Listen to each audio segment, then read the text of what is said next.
Good evening. Hello. Welcome to a brand new stream, folks. I'm your host, Anthony. It is 10:30 p.m. right here in Lebanon right now. It is a late night. Hope you guys are doing good. We have a pretty chill stream tonight. Hello, Honk Big. Hello, Youssef. Hello, Rave Baby. Ravey Baby. Hello. Hello, hello. Folks, tonight we were talking. We got a couple of James Vanderbeek updates. Seed Dance 2.0, that AI that went viral over the weekend. They're getting sued. Michael Jordan clip going viral of him touching a young boy. Trigger warning. It's not funny. The Berlin film festival, a whole bunch of celebrities went there and put their feet in their mouths, so to say, by refusing to answer any political questions or refusing to make any statements. Those cowards. So we're gonna watch them stumble and fall together. Also, LeBron James said that he'd love to visit Israel. That's nice. That's nice, LeBron. Maybe we can get vlogs to see how nice Tel Aviv is. Also, Ethan Klein from the H3 podcast has put up a James Charles billboard up in Los Angeles. That is causing some controversy. We will talk about that. And if we have time at the end, Piers Morgan had Bassem Youssef and Alan Dershowitz on last week. So, oh yeah. You know what I mean? Alan Dershowitz, Bassem talking about Epstein and stuff. Dana, hello. Friend of Crows, hello. Culture, Heidelbeeren, hello. Zeph, hello. MKMT, hello. Spooky Boy, hello. Hello, everyone. It's a late stream. Sorry about that.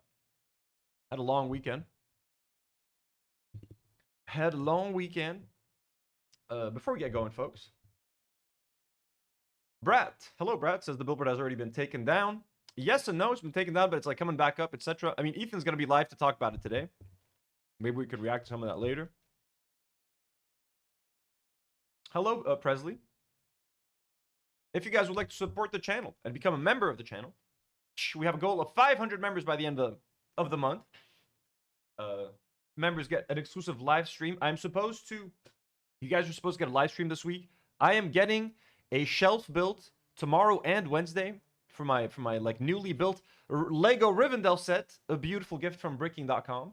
Lebanon's greatest. Ooh, Honk Big says, Anthony, I have to tell you, I took your advice on the Valentine's episode, and now me and my crush are in love. Well, there you go, Honk Big. There you go. You're welcome. You're welcome. So I'm building a shelf to set this up. So the guy's going to be here. I'm also supposed to film a review of this set, but I'm going to be a little bit busy. So depending on how long the guy takes to set up the shelf, members are getting an exclusive live stream this week. Patrons are getting 2 exclusive videos, one from Nour and Karine, one from me. We're going to be filming those this week.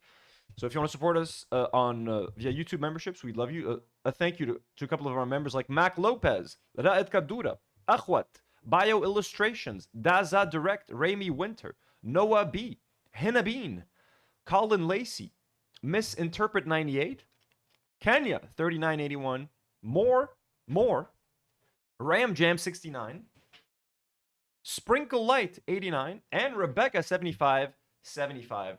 Thank you guys so much, whether you've been gifted a membership, whether you're out there paying for memberships, gifting memberships. We love you. We appreciate you. You guys keep the lights on over here. Also, a shout out to our beloved patrons who are going to be getting an exclusive Gordon Ramsay reaction from me this week. Our God tier patrons, Ilya Mujabir and Yalla Mabruk. We love you. We appreciate you. Thank you so much for supporting the channel at such a high level. Also, superhero patrons like Khala and Ahmad, Jordan M, Dr. William Watfa, and Maroon Bouslayman. Blonde patrons like Bam Vinosaur, Daniel Nechle, Mercedes W, Nicola Tituani, Hani Farah, Mario M, Nicola Malouf, abductee patrons like Waxwolf, Bat Pierogi, Jennifer Sage, Cheap Cacti, Tusk Fangooth, Your M9.M, Mars, and Diana Mukaddam. Thank you guys so much. We appreciate you. Sarah Haidat, hello. Hope you enjoyed your gift, Sarah. Hope you're enjoying the Harry Potter Lego set. Courtesy of our friends. Bricking.com, Lebanon's greatest source for bricks, blocks, and that beautiful Rivendell set, which I shall be reviewing this week, hopefully editing as well. Bam, bam, bam, bam, bam. Okay. But a reminder, you guys don't have to be a patron or a member to support this channel. It is more than enough for you guys to simply like the video, subscribe to the channel, engage in the live chat, join the Discord, have some fun in there. And we'll be more than happy we're more than happy to have you there. Billy, hello Billy Beaselbub. Billy Beasel. And also, if you guys like video games, consider subscribing to the gaming channel. Bang ba bang. Here's the link in the live chat.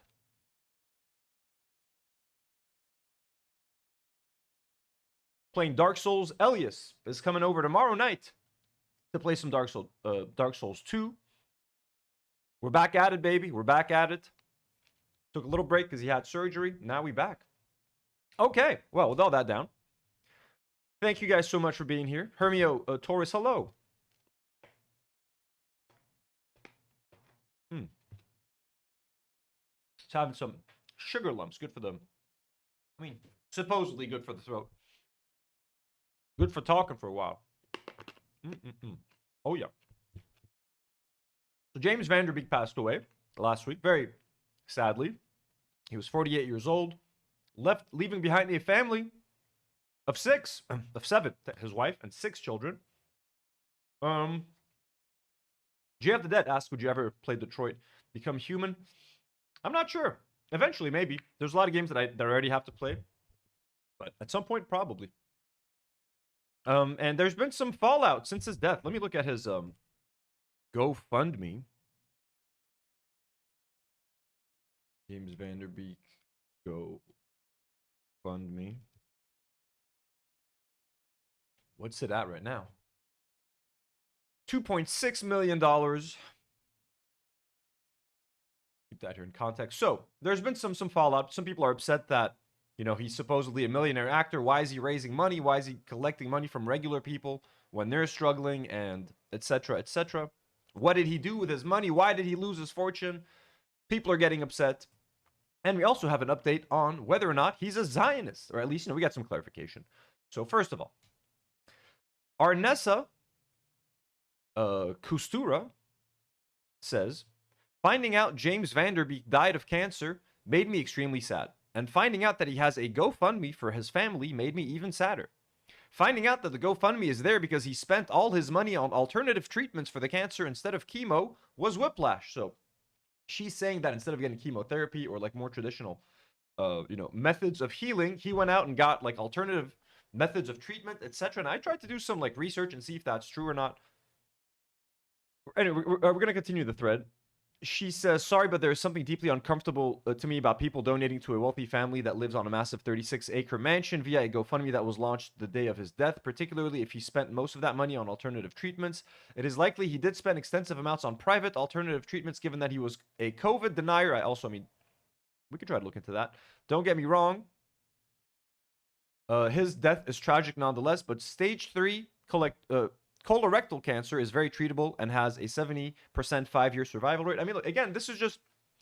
Look, you can think what you want about people seeking out alternative treatments. If I were sick and if I had cancer, I would probably do one thing.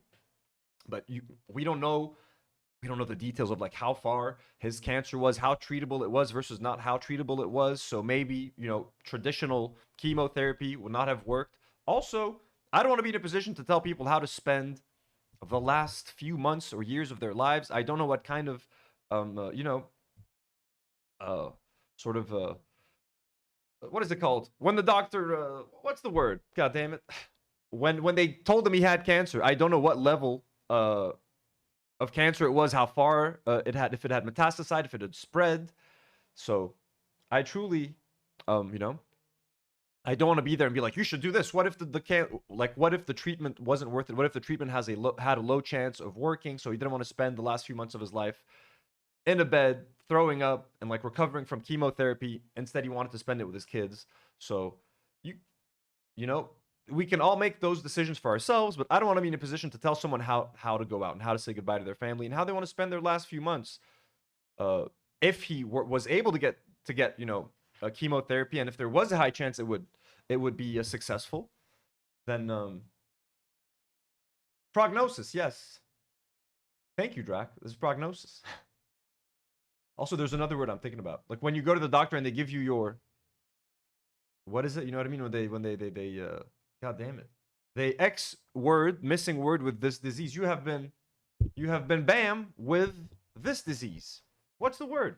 I can't remember. I don't feel like Googling it. Rave says chemo is debilitating. Exactly. It is debilitating. It's not easy.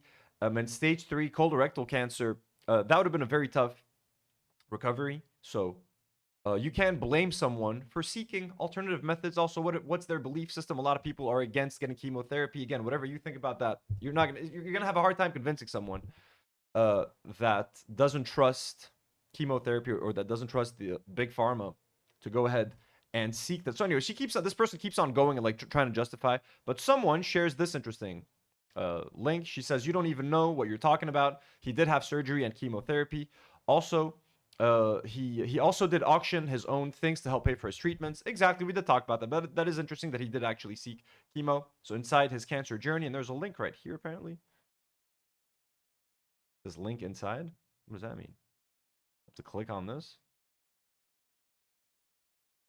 Inside his cancer journey, how James Van Der Beek is facing colorectal cancer. Van Der Beek was diagnosed with stage 3 colorectal cancer in late 2023 following routine screening that revealed a tumor, prompting immediate surgical resection and adjuvant chemotherapy. So, I mean, he got surgery and he got chemo. So, I don't see what else he can do. So, what likely happened is that he probably got the surgery, got the chemotherapy. If that didn't work, he sought outside treatment. And that was, you know what I mean? That was the alternative care. You know what I mean? Like nothing. He's probably throwing everything at the wall. You know what I mean? To see what sticks. So, and why wouldn't you? If you have the funds, you have 6 kids, you're gonna try to do whatever you can to survive. So you tried chemotherapy, you tried surgery. Why not try all sorts of treatments? Whatever works, man. Fucking meditation. Have someone pray over you. Whatever you think can help. You know what I mean? In my opinion, as long as you still cover the basic medical treatments, getting any sort of alternative care on top to like help, I think that's fucking awesome. Like that doesn't hurt. Unless you're actively poisoning yourself and they're telling you like, hey, drink this poison and you'll be fine. Then no, then that's crazy. But like whatever alternative methods can like help support the more medically based stuff. And again, a lot of natural treatments are medically based. A lot of medicine is derived from plants and stuff like that. So Rahul, good evening. Jay of the Dead says, my mom had to do radiation for a brain tumor many years ago. It was incredibly difficult on her body, but worth it in the end. That's awesome to hear. I'm sorry that it was hard on her, but like I'm glad that it helped. Billy says, I personally would avoid cancer. What, like it's hard? I know, right? That's the problem. People in the chat sharing some personal stories. But yeah, I mean, I'm not going to be here and judging the guy, but it does seem like he also did get chemotherapy. So he battled privately for over a year, undergoing multiple cycles of treatment, including infusions, scans, and managing side effects like neurotherapy and fatigue before publicly disclosing in mid-2024 to destigmatize the disease and share his journey. And yes, like this person said, he did auction off his stuff. We talked about it last week.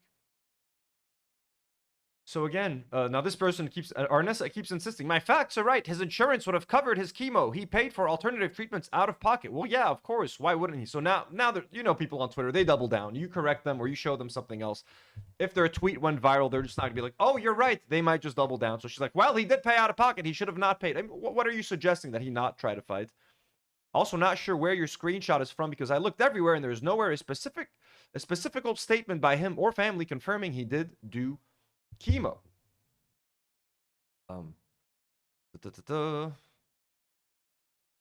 So here, but someone shares this link right away. Selling Dawson's Creek items to support his colorectal cancer treatment raises $47K. He said in interviews that he did chemo. So yeah. Yeah, Hermio says, like, fine, they can feel how they feel, but why are they also expecting to know his health and financial situation? Exactly. It's none of our business, really. And I mean, look, he's got 6 kids. So look, so this isn't the only controversy right here. We've got more. So James Van Der Beek bought a $4.7 million Texas ranch 1 month prior to death. So people are now it's the framing of this makes it seem sinister, right? Like 1 month before dying, he bought this ranch and now he's asking for money. So they're making it all seem like premeditated, like they bought the ranch hoping that like people are going to pay for it. That's not really the case, I think, if you scroll down. And like, plus, dude, like, he's looking out for his family. You know what I'm saying? Like, the dude's gonna do whatever it takes to look out for his family in life or death. FYI, this person shares this based on reports from sources like USA Today, New York Times, and OnCo Daily. James Vanderbeek died on February 11th from stage 3 colorectal cancer. He bought the $4.76 million Texas ranch, rented since 2020, on January 9th, reportedly to secure it for his family amid medical debt. So that's kind of an honorable thing to do. You know what I mean? Like, he knows he's about to die. He knows he might lose the battle. And I don't like to say the term losing the battle. No one loses the battle to cancer. Everyone's fighting bravely. You know what I mean? It's just, you know what I mean? He fucking died. He got fucking shit. I think that's the best way to say it. It's sad. So he's just protecting his family. Don't forget, 6 kids, and like 3 of them are like little babies and toddlers running around. So like, his wife needs to be home and help take care of the kids, unless you want them raised by like other family members and nannies, sure. But like, it's gonna be hard for these guys to like earn fresh money. You got to send 6 kids to college. You got to feed 6 mouths. You got a whole ranch to manage. You know what I'm saying? The GoFundMe, organized by friends and his wife with 6 kids, has raised $2.4 million. And look, I mean, look, the $2.4 million, 2.6 right now, that looks like a lot of money. Again, 6 kids, man. They got 6 kids, 6 private schools probably to pay for. Property tax, shit, I don't know, man. You know what I'm saying? So it's going to be expensive. Now, look, Anthony, you live in Lebanon. Lebanese people and Palestinians are getting killed by Israelis every day. Why do you care about this white potential Zionist man? Listen, guys, he looks like a nice guy. Seems like a nice guy. His family seems nice. I loved Dawson's Creek, okay? I don't want to wait for our lives to be over. Anyway. And we did talk about him getting married in Israel last week. We talked about that. Him falling in love in Israel. And Israel trying to, as soon as he died, like there were 2 articles like, James Vanderbeek loved Israel. We're going to see what we found. Someone sent me an Instagram post on a Discord. Someone shared an Instagram post that he shared a few years ago that gives us more insight into what he thought about Israel. But anyways, so people are freaking out about this ranch. Like Anna Maria says, and regular folks helped raise $2.5 million for his family, while non-celebrity cancer patients across America struggle to make ends meet. Shaking my head. She ain't happy. Claire also says they bought an estate for nearly $5 million, still have $12K per month in rent coming in from a Cali mansion. Like, how do these people know all of this shit, dude?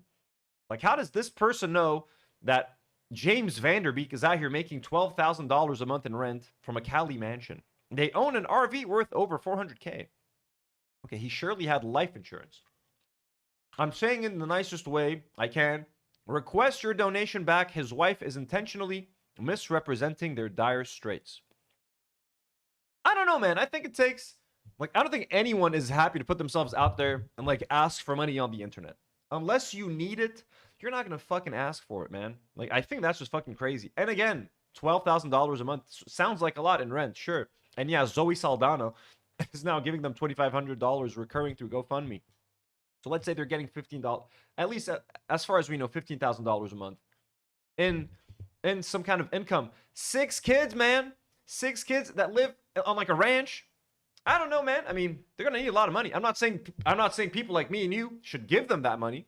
I'm just saying they're gonna need money, or they're used to a certain kind of lifestyle, or they're gonna have to sell the ranch and move into like a small home, and that's it. Just become a normal family. You know what I mean? But the point is, it's embarrassing that like a rich American actor has to go bankrupt to pay for his fucking cancer treatment, when people in European countries can get that treatment for free. Granted, there's longer wait times. I get it. And it's not a perfect system, but is this a perfect system, having to beg online for money? Please help support our family because my husband got cancer. Is this more dignified? Isn't there a way to, like, you know, come in the middle, give everyone health care, and make sure there are less wait times, etc.? Make sure people can get the treatment that they need when they need it. I don't know. Who am I to decide?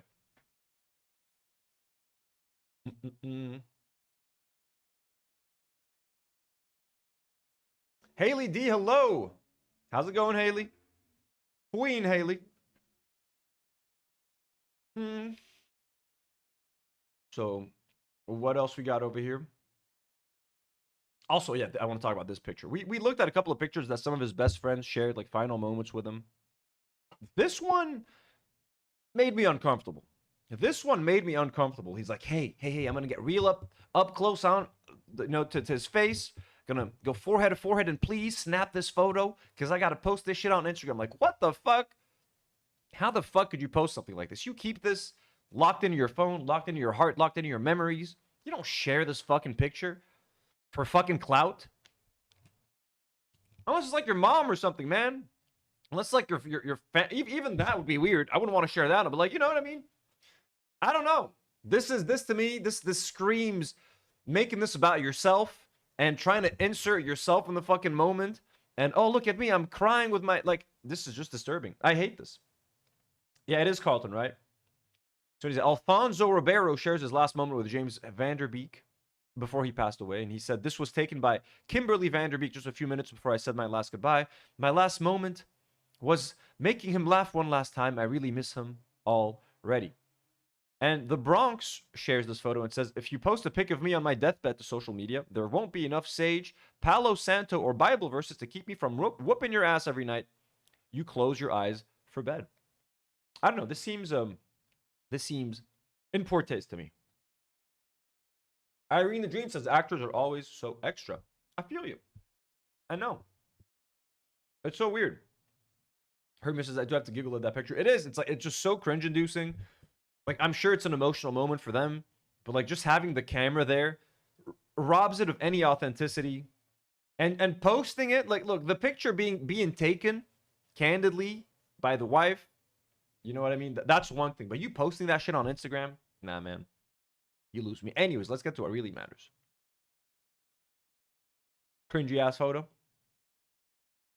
This was a post by James Van Der Beek. 247 weeks ago. Yeah, that was a long fucking time ago. How many years is that? Someone calculate how many years 247 weeks ago is? So 12 years ago, Kimberly and I met and fell in love in Israel. A year later, we flew back there to get married. First day of that trip, we exited a holy site in Hebron to find our guide gone, arrested by the Israeli police.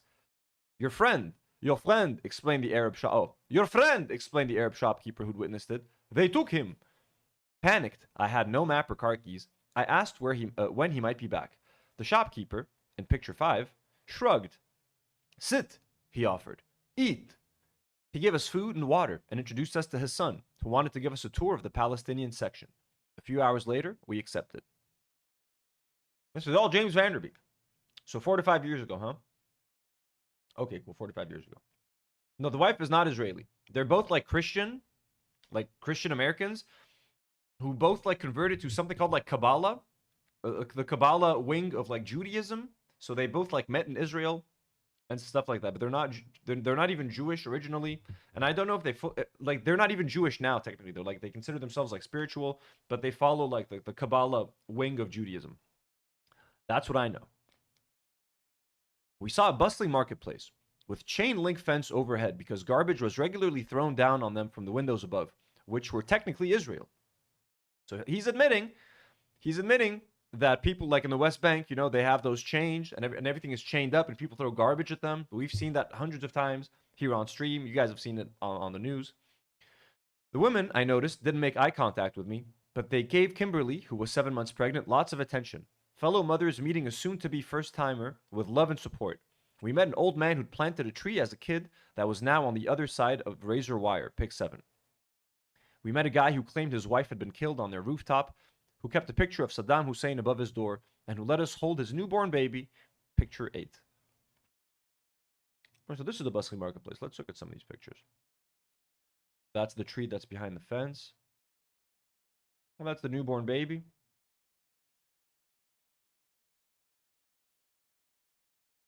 We met a guy and who let us hold his newborn baby. Okay, so that's the picture. We saw children's clothes and stuffed animals drying on a clothesline. One odd cultural difference I observed was that Palestinians don't hesitate at all to affectionately pinch baby cheeks. That is true. Us Arabs will grab your baby. We will grab that baby's cheeks. We will kiss your baby's cheeks, kiss their forehead. Okay, it's a very Arab thing to do. We see a cute child, we grab it, give it a kiss on the cheek. And sometimes scream, Ya Elbi! So, And for every one, but this is where the post takes a dark turn, folks. Did Erica Kirk connect something new? What happened? What is that? It takes a dark turn. And for every one of these stories, I have 100 more heartwarming tales from our time in Israel. God damn it. James, you were doing so well.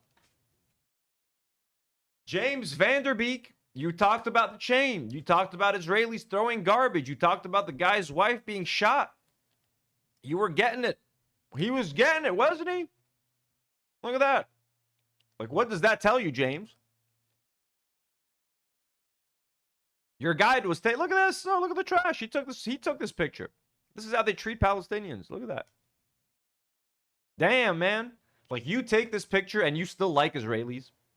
Like, how do you see this? How do you see this and go like, you know what? I still think Israelis are nice.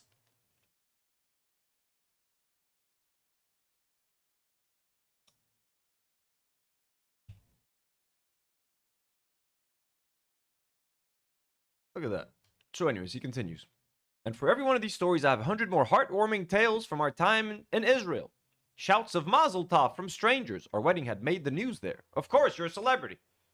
The restaurant owner who sent us home with a free bottle of wine and a blessing. The extended family reunion, a friend invited us to the north, where everyone cooked the best food I'd ever eaten. Yeah, I wonder why it's the best food you've ever eaten. Because it's Arab food. It's Lebanese food. It's our food. What'd they feed you? Hummus? You know what I mean? You had all our food, man. Tabbouleh, hummus, rizb harib, falafel, stuffed vine leaves. Yeah, I'm sure you had a feast. And I'm sure it was subpar. But anyways. The soldier who shouldered his machine gun to help us load our stroller onto a bus. I could go on and on. God damn it, James Vanderbeek. Yeah, the IDF soldier, you mean? Who butchers Palestinian children for a living? That guy? Goddamn. He's just clueless. But like he saw. Like he went. He saw the West Bank. How does he still think this? Like if you're there, I don't know, man. This is by no means a complete picture of the situation, and I won't pretend to understand the geopolitical complexities fueling this conflict. Ah, the magic word, folks. He said it. Conflict and complexities. I won't pretend to understand. It's so hard. That's a nice comment here by Naza. Says the soldier who shouldered his rifle to help us with our stroller. Wow, what a guy. So let's finish this. But this is by no means a complete picture of the situation, and I won't pretend to understand the geopolitical complexities fueling this conflict. But there's a lot of humanity on both sides of that razor wire. And whatever solution fails to recognize that isn't a solution. So here you go. You got to both sides. We got to find peace. We got to hold hands and sing Kumbaya. Oops. We got some internet issues.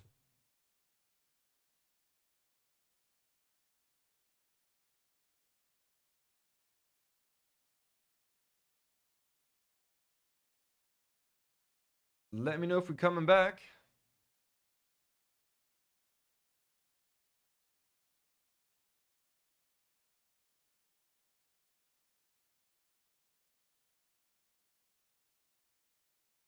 Might be getting some internet issues. Let's see.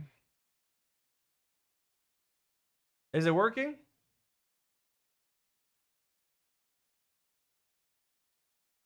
It says it's working now? It seems to be okay. It seems to have stabilized a little bit. I don't know what's happening. It's going back down. It's dipping. Okay, here's what I'm gonna do. What are you guys seeing? How's the quality? Just when we peak in viewers, it dips. Okay, here's what I'm gonna do, guys. I'm gonna shut off my phone. Give me 2 minutes. Okay, give me 60 seconds. We'll be right back. Oh, it never froze? Is it working? Okay, let's keep going for now. But anyways, that's it. We're done. So is it okay? Okay, nice. Seems to be working. Frame rate looks slightly off. The connection seems to have stabilized there. Let's see. But anyways, we got a both sideser, okay? We got a both sideser here. James Vanderbeek. And look, I'm going to stop talking about the guy. R.I.P. I was a big fan. Again, I got pretty emotional when he died last week until I saw this Israel stuff. Kind of turned me off to the whole thing. But he's just kind of clueless. But he went there. How could you be clueless when you're there? We'll let it pass. R.I.P. Good luck to the family. You know what I mean? Good luck with that 2.6 million. Don't spend it all in one place. Okay, let's move on to the next topic. Quick update on the AI-generated controversy that happened last week. Seed Dance 2.0, some Chinese generative AI software created by ByteDance. Please donate to our boy Mohsen if you can. Oh, hell yes.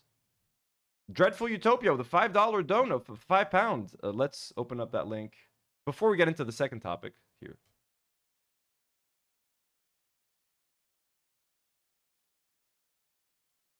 Folks, this is a link that we got over here. Help Mohsen survive with his family in Gaza.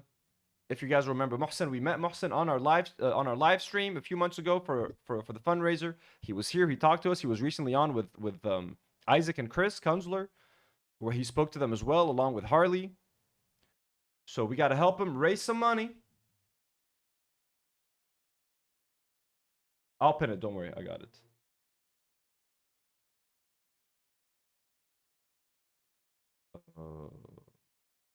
One second. Why can't I pin this?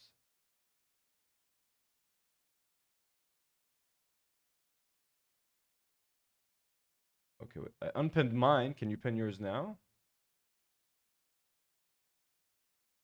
Dreadful, can you pin your... You can't pin your own comment, can you? Go to channel. They're not giving me the option to pin this. Let me pin it here. I'm gonna pin it. One sec. Support Mohsen here.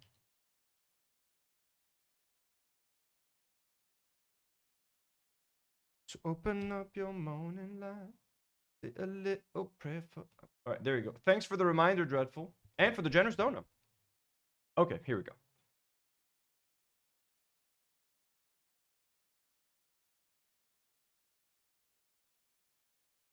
I'll move that over here as a reminder later. Yeah, Dreadful, I got you. Don't worry. I wasn't able to pin yours either. That's the weird part, though. I can normally pin other people's comments, but I wasn't able to pin yours. AI controversy, Seed Dance. I think the software is by a Chinese company called ByteDance. We'll double check in a second. This video, among many others, went viral, but this is the one that really got everybody talking. Brad Pitt and Tom Cruise fighting on a rooftop about the death of, Jeffrey Epstein. You killed Jeffrey Epstein, you animal! I mean, as you can see, look, this is still AI slop, but the quality has gotten, and I'll be the first to say myself, this looks so much better than other AI. This looks definitely good. Like, this looks okay. Obviously, if you look closely, you're gonna see some giveaways that it's AI, but like overall, compared to the shit we've been getting, they're getting the voices okay. This is pretty decent stuff, man. And again, this is only gonna get better. So this got a lot of people talking online. He was a good man! He knew too much about our Russia operations. He had to die, and now you die too. You killed Jeffrey Epstein, you animal! I mean, like Brad Pitt's defending Jeffrey Epstein. I did show you guys this. So now we've had an update. There's an update. The Screen Actors Guild has put out a statement. Talk about this. SAG-AFTRA calls out ByteDance over its AI video model Seed Dance 2.0 after the video goes viral. Blatant infringement. This is unacceptable and undercuts the ability of human talent to earn a livelihood. It disregards law, ethics, industry standards, and basic principles of consent. Responsible AI development demands responsibility, and that is non-existent here. So, I mean, weak-ass statement if you ask me, but apparently Disney is threatening lawsuits. Here we go. That's more like it. But again, I mean, who gives a shit what Disney does? Disney also gave money made a deal with OpenAI and licensed their characters, so now anyone can generate their own 30-second AI clip, no joke, using almost any licensed Disney character, and they can upload that shit to Disney Plus, like the streaming app. How cursed is that? Horrible. Horrific. So anyways, ByteDance to curb AI video app after Disney legal threat. Chinese technology giant ByteDance has pledged to curb a controversial artificial intelligence video making tool following threats of legal action from Disney and complaints from other entertainment giants. In the last few days, videos made using the latest version of the app Seedance have proliferated online. Many have been lauded for their realism. But the trend has also sparked alarm from several Hollywood studios that have accused the platform for copyright infringement. Let's see if I can find a video. That way I can read less. I don't want to wait for our lives to be over. I want to know right now. What was I looking for? Oh, yeah. Disney sues Seed Dance.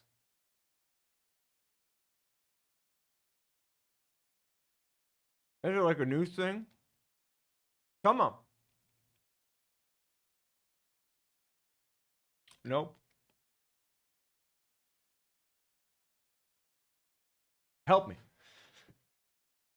On Friday, Disney sent a cease and desist letter to ByteDance, accusing it of supplying Seedance with a pirated library of the studio's copyrighted characters, including those from Marvel and Star Wars. Disney's lawyers accused ByteDance of committing a virtual smash and grab of their IP, including superheroes from Marvel, Star Wars, and various cartoons. On Monday, ByteDance told the BBC that the company respects IP rights, and we have heard the concerns regarding Seedance 2.0. We are taking steps to strengthen current safeguards as we work to prevent the unauthorized use of intellectual property and likeness by users. ByteDance did not respond to questions asking for details on the safeguards it plans to implement. Like other generative AI tools, Seedance can create videos based on short text prompts. Many of Seedance's clips are based on blah, blah, blah. The BBC found clips featuring Rey and Luke Skywalker and Anakin fighting with their lightsabers, blah, blah, blah, and Spider-Man fighting Captain America on the streets of New York. The company has not disclosed what data it uses to train Seedance. ByteDance has said the product already pauses the ability for users to upload images of real people. Okay, so you can't upload pictures of real people. Now you do that. Great. After people have made tons of non-consensual, like, pornography and shit. Insane. Sorry, guys. I'm talking on, like, a little sugar cube. One of these little sugar cubes. They taste good. They shouldn't do too many of these. Dreadful Utopia with another generous dono. It says, I saw an AI video generator advertised on IG. It said comment cinema to be invited for a free trial. There were thousands of people saying cinema. It's insane. It's so cursed. It's so cursed. I am an AI doomer. I think AI is so bad for so many things. Specifically, film and TV, honestly. I saw an article today. I should have saved the link. It said, like, some guy started, like, a production company, and it's been years, and he's been struggling to get any projects made for years and years and years. As soon as he added the word, like, AI in his company and added, like, AI within his workflow and started promising these other studios, like, we're gonna use AI for this and that, like, he now has 3 projects in development. Everybody wants AI. Everybody wants to cut costs if they can. And look, again, AI as a tool. I'm not an idiot here. Okay, I know that everything. When Photoshop was invented, people freaked out. When CGI was invented, traditional animators were affected. When the first factory was built, handcraftsmen were affected. This happens over and over again.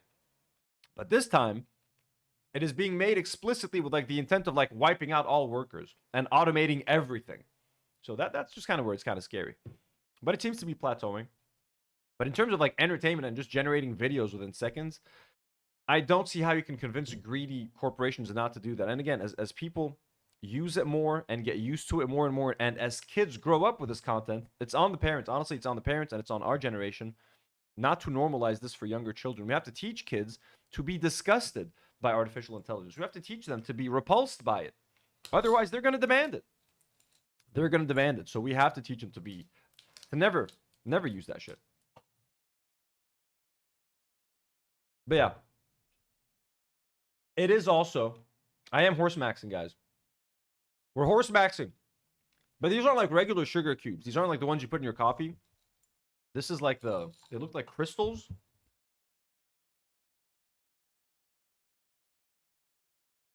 Can you guys tell? In Arabic, they call it sikkar nabit, like plant sugar, but it's not from plants. It's just sugar. Sugar lumps. But not like those cubes that you get. You know what I'm saying? Like you can suck on this one like a lozenge. A lozenge. Okay.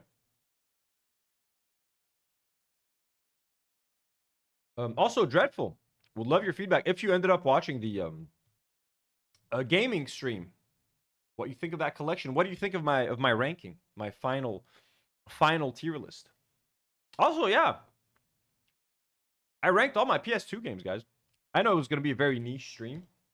I know it wasn't for everyone, but if you guys are interested, if you guys ever played PlayStation 2 games, you want to see what I think of my own collection, I ranked my own collection. Look at that. I went through my whole collection. I just added it to my games. Watch later. Harry Potter. Look at that. I'm ranking my games, my personal collection. Look at that. Lord of the Rings, The Third Age. Going through all of my shit, folks. My PS2 games one by one, looking at footage together, reminiscing, having a good old, grand old time.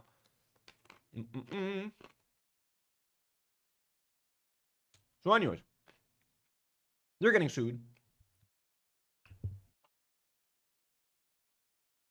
Yeah, they look delicious.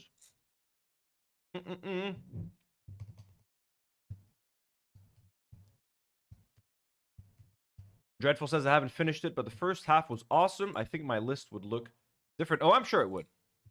I'm sure. I would love to see what your list. If you ever have time to make a list, drop that shit on Discord. So anyways. Oh, okay. Here's not a fun one. This one's disturbing. We're done. So we're done with Sea Dance. Michael Jordan. Did you guys see that Michael Jordan clip online? I'm kind of like, look, trigger warning, because it's not a funny topic. Okay, we're gonna try to make light of the situation because I don't think anything bad happened, but I do think it looks horrible. I think, however you cut it, this video does not look good for Michael Jordan. Trigger warning. It's Michael Jordan touching a little kid, but like how and what is happening there? I don't even want to talk about it or describe it, to be honest with you guys. We're going to watch the clip, okay? Michael Jordan clip going viral. I didn't make this shit, okay? So this footage of NBA legend Michael Jordan engaging with a young NASCAR fan has been going viral on every social media network. Let's play. Trigger warning again. We got Michael Jordan, and he grabbing oh my God. Seems like little kids like butt or shirt and scratching his leg. Again, I'm sorry. I'm really sorry to show you guys this, okay? But like, we got to try to figure out what the fuck is happening here, okay? So, seems like, so people are saying there's an ice cube in there. People are saying there's an ice cube in there, like they threw like whatever, like the Gatorade or something. Like perhaps an ice cube got into the kid's shirt and Michael is grabbing the ice cube, and this is the kid of someone he knows. Not that it makes it any better. Okay? I'm trying here, folks. So like this is the kid of like a famous NASCAR driver who presumably knows Michael. And look, the fact that he's doing this in public, like he's not gonna be grabbing a kid's ass in public, but like it looks like there's an ice cube there. It just looks so fucking wrong. It looks like he's grabbing the butt. You know? Is that, but it looks like the shirt. Look. It looks like the shirt, like the kids. How do I describe this?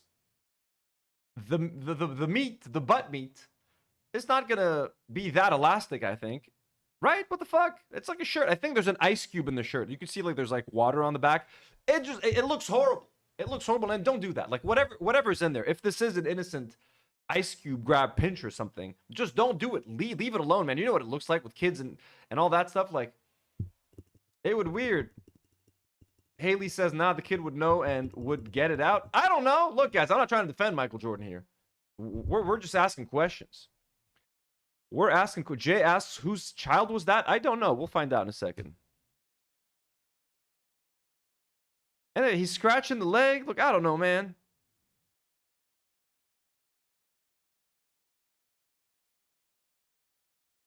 All right, I don't know what the fuck's going on here. I don't know what the fuck is going on. Don't do that to my kid.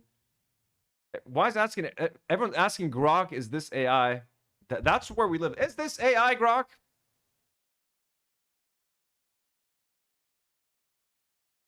Gelson Lutz says, that's the magic of Michael Jordan. His competitive fire is legendary, but this shows his true character. Seeing him connect with a young fan reminds us sports are about these shared human moments. I think he's connecting a little too hard with this young fan. I think he should connect a little bit less. Hank says he connected like I would expect an Epstein Island visitor to. I mean, it looks pretty fucking cursed. I don't know what to say, guys. I don't know what to tell y'all. Brian says, people have to try and sexualize everything. This kid is wet and probably has ice down his shirt after the celebration. Stop trying to pretend that Michael Jordan sexually assaulted a kid on national TV. It says more about you than him.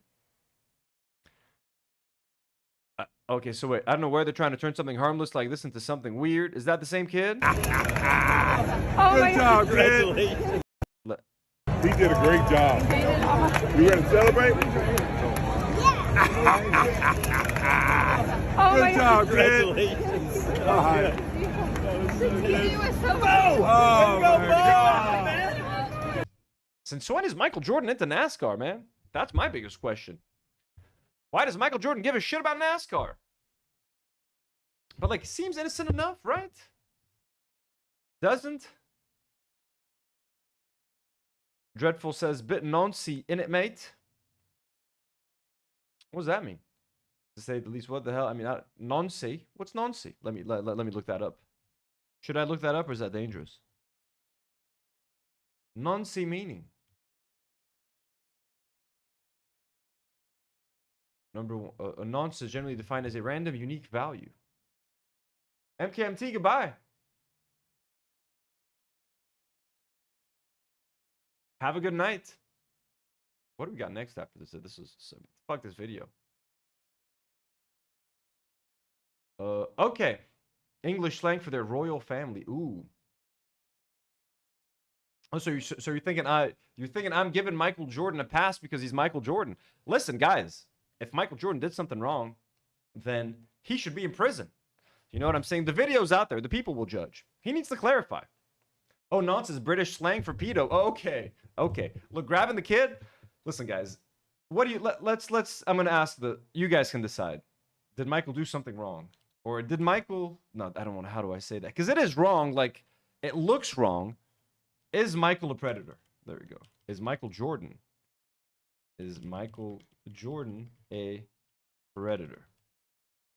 Yes or no? There we go. Start poll. You have your say in the live chat, in the poll.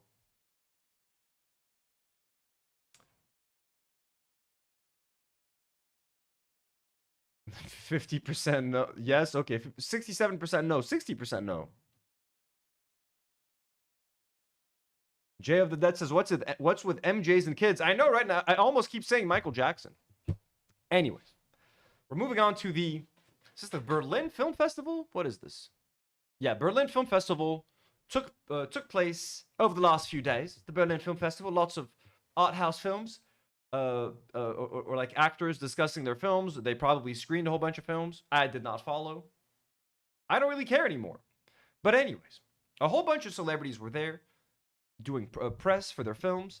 And a lot of them were asked about, like, hey, what's your take on like the current political climate? What do you think about this? What do you think about that? And more than once, so many celebrities, one after the other, like refused to answer, refused to engage with political questions. Some people online were like, hey, that's great. I want more of this. I hate it when Hollywood tries to shove their ideals down our throats. And a lot of people, kind of like myself, were kind of like disgusted by these fucking cowards, man. Like, you're sitting there. You have all this influence. Like, don't you have opinions? Aren't you disgusted by what's going on? How hard is it to say, like, hey, yeah, fuck fascism, fuck ICE, fuck this, fuck Trump, fuck war, fuck Israel, something. They just all like kind of sit there like idiots. Like, I just want to make a movie. Like, yeah, you can make a movie and say what you think about something. It doesn't have to be just one. I'm just here to make art. Like, yeah, cool. You're here to make art. That's nice. What else? Anyways, here's Rupert Grint. Let's start with someone else. Let's start. This was the first one that I saw. Michelle Yeoh. Michelle Yeoh. Michelle Yeoh says, declined to speak about U.S. politics during a press conference at the Berlin Film Festival, instead shifting the focus to cinema. Let me see if there's a video of that, because I have some video of the other ones. The Neil Patrick Harris one pissed me off the most. Michelle Yeoh, Berlin politics. Can we see that?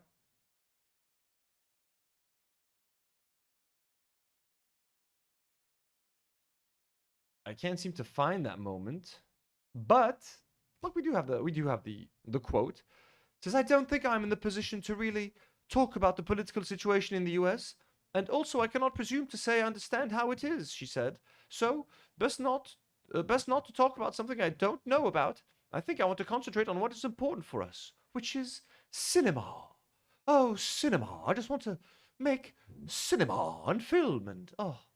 Well, first of all, you don't need to understand everything about the U.S. political system or geopolitics to say that, like, hey, fascism is bad. ICE is bad.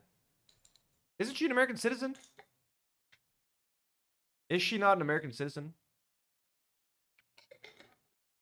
Billy says she is an American, so who cares? But she can comment on so many things. How about Palestine? How about something else? Where is she from? Michelle Yeoh. Citizen of where?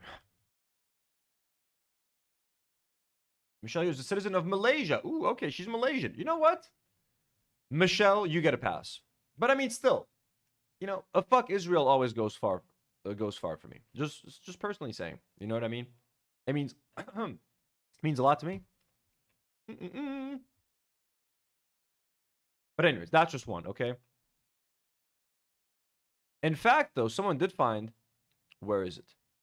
There is a clip of her actually making commentary. Look at her here. Here she's talking about, Michelle Yeoh is here at the Berlin Film Festival and talks about the challenges of breaking down Asian stereotypes in Hollywood. Asian cast. So, and Amir Zahman says, sounds political, kind of, right? you can see the struggles that we've been having. When I first went to Hollywood, the roles that would come my way was very stereotypical Chinese girl in Chinatown or this and there was always, they had to give a reason why an Asian face should appear as a doctor or as a nurse or as a newscaster. I mean, when I first got there, I wondered why. I mean, how did I suddenly become a minority? I mean, I think there's a lot of us who... I can barely hear what she's saying, to be honest with you guys.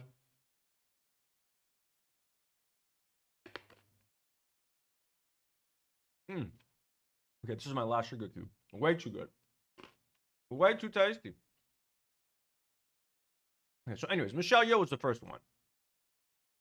Then we got fucking Ron Weasley himself. Little weasel.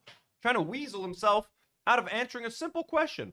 Rupert Grint is asked about the rise of fascism at the Berlin Film Festival. Obviously, I'm against it, but I'll choose my moments when to speak. Man, just look at his face, man. Just look at these people's faces when they're asked. Like, it's like an inconvenience to them. Have you ever considered commenting about the rise of fascism in Great Britain that's currently happening? Well, obviously I'm against it. But no, I mean, the giggle. Oh, well, obviously I'm against it. Well, obviously I'm against it. Oh, Ron Weasley. Well, obviously I'm against it. But no, obviously, and when you say why would you say obviously? Like, unless you speak out about it publicly often, like for example, Mark Ruffalo can say obviously in this case. Whatever you feel about Mark Ruffalo, love him or hate him, the dude doesn't shut the fuck up about like politics and Trump and this and that and Gaza, and the dude is very outspoken. So if you ask Mark Ruffalo, he can say, well, obviously I'm against it because we know obviously it's Mark Ruffalo. You cannot claim that you're obviously against it because you're quiet all the time. We don't know what the fuck you think. You've made no comments about anything. Use my moments to speak, but I think, yeah, it's obviously hugely relevant now. I can't even hear what the fuck you're saying. Times. But, yeah, I think yeah, you'll hear from me. Choose my moments when to speak. But I'll choose my moments when to speak. I think, yeah, it's obviously hugely relevant now. Times. I can't hear what the fuck he's saying, to be honest with you. Gotta make this way louder here. Yeah, I think. Yeah, you'll hear from me. You'll hear from me. I'll send you a letter in a week. Choose my moments when to speak. But I think, yeah, it's obviously hugely relevant now. Times. Oh, so it's obviously hugely relevant now. That's so funny. He's like, yeah, well, I choose my moments when to speak. It's obviously very relevant now. I should say something, but I choose my moments when to speak. You'll hear from me eventually, even though now would be the time. You're asking me. It's relevant now, you know? I don't know, man. Is it so fucking hard? Just say, like, yeah, fuck fascism. Fuck the rise of the right wing. Yeah, it's relevant now. I'll comment on it later. Is that okay? Is that also? I'll defend J.K. Rowling forever. Yeah, I think. Yeah, you'll hear from me. Come on, man. Fucking dumbass. Let's see if someone's asking, has he spoken out against J.K.? Youssef is asking. Let's see. Rupert Grint, J.K. Rowling, trans comments. Rupert Grint joins J.K. Rowling transgender row. No, I think he did. Yeah, he did say something about that, didn't he? Rupert Grint has become the latest Harry Potter cast member to speak out in response to author J.K. Rowling's recent comments on transgender issues. In a statement, the actor Ron Weasley in the Potter film said, I firmly stand with the trans community. Trans women are women. Trans men are men. We should all be entitled to live with love and without judgment. Oh, there we go, Ron Weasley. A little bit less of a weasel. A little bit of redemption. Daniel Radcliffe and Emma Watson have also voiced support for trans people following Rowling's remarks. So has Eddie Redmayne, star of the Potter spin-off Fantastic Beasts and Where to Find Them, and its sequel. Well, there you go. Not bad. Let's see what he said about Gaza, though, shall we? Wait, did I close everything else? Wait. Oh, no, I didn't. Rupert Grint. Gaza. Has he said anything? Nothing? Rise of fascism. Harry Potter star. Rupert Grint, he did not talk about... Okay, what is this?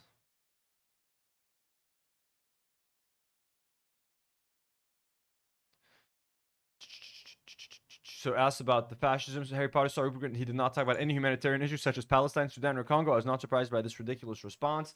Yep, little coward. Little coward. I mean, he defended trans people. Good on you, mate. He's done nothing else. He's spoken out for no one else. Just comfortable living in his ivory tower. He's got all that Harry Potter money.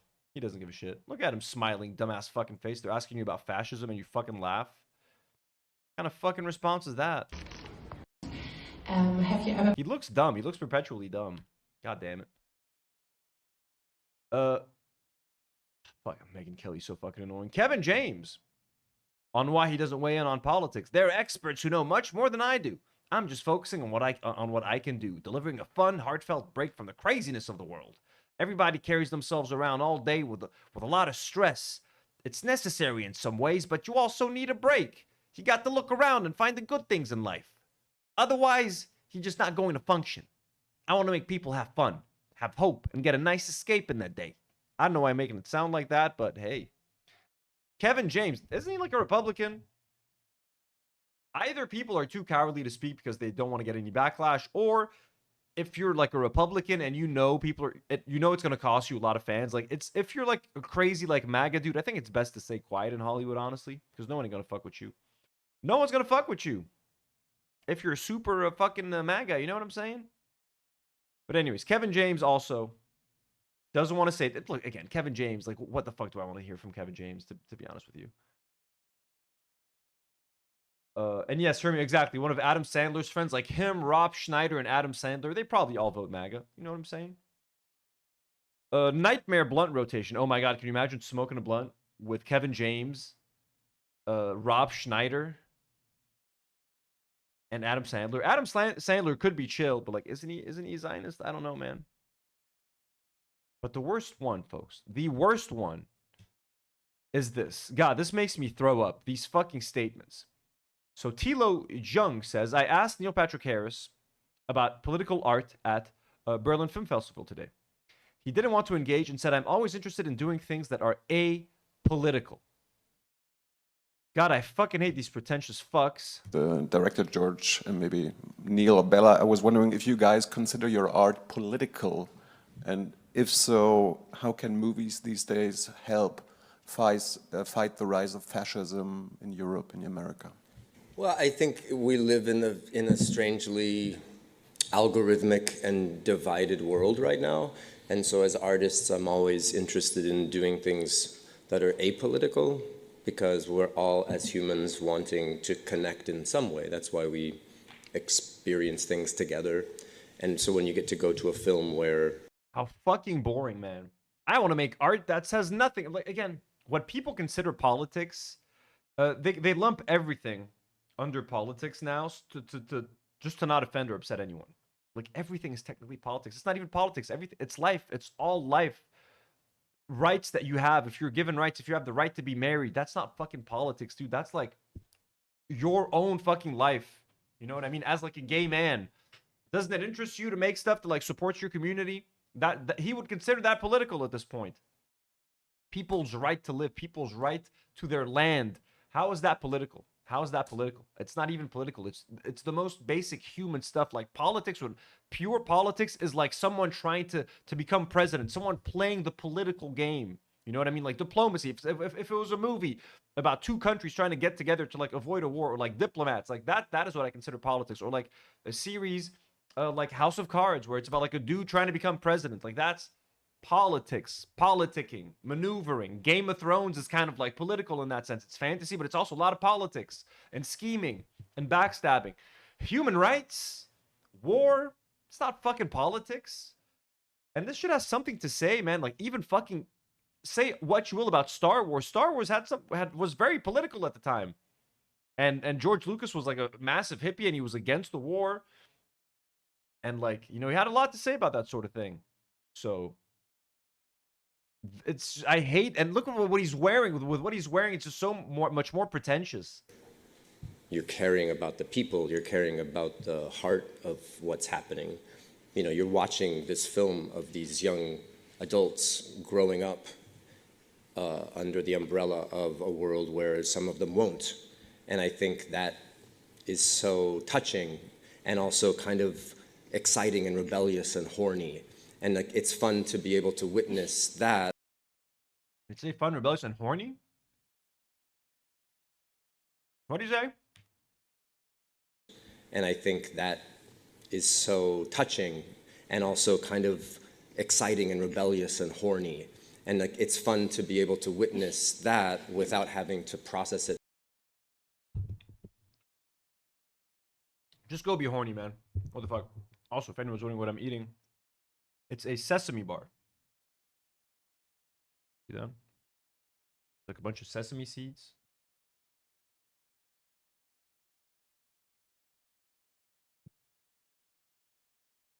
Sesame seeds and sugar, basically. Crunchy. Through a contemporary lens, right?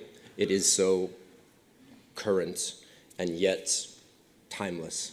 So getting to spend time in strangely sunny Glasgow, Scotland. It didn't rain once. No one cares. You see, look at that. Look at that. I fucking hate actors, man.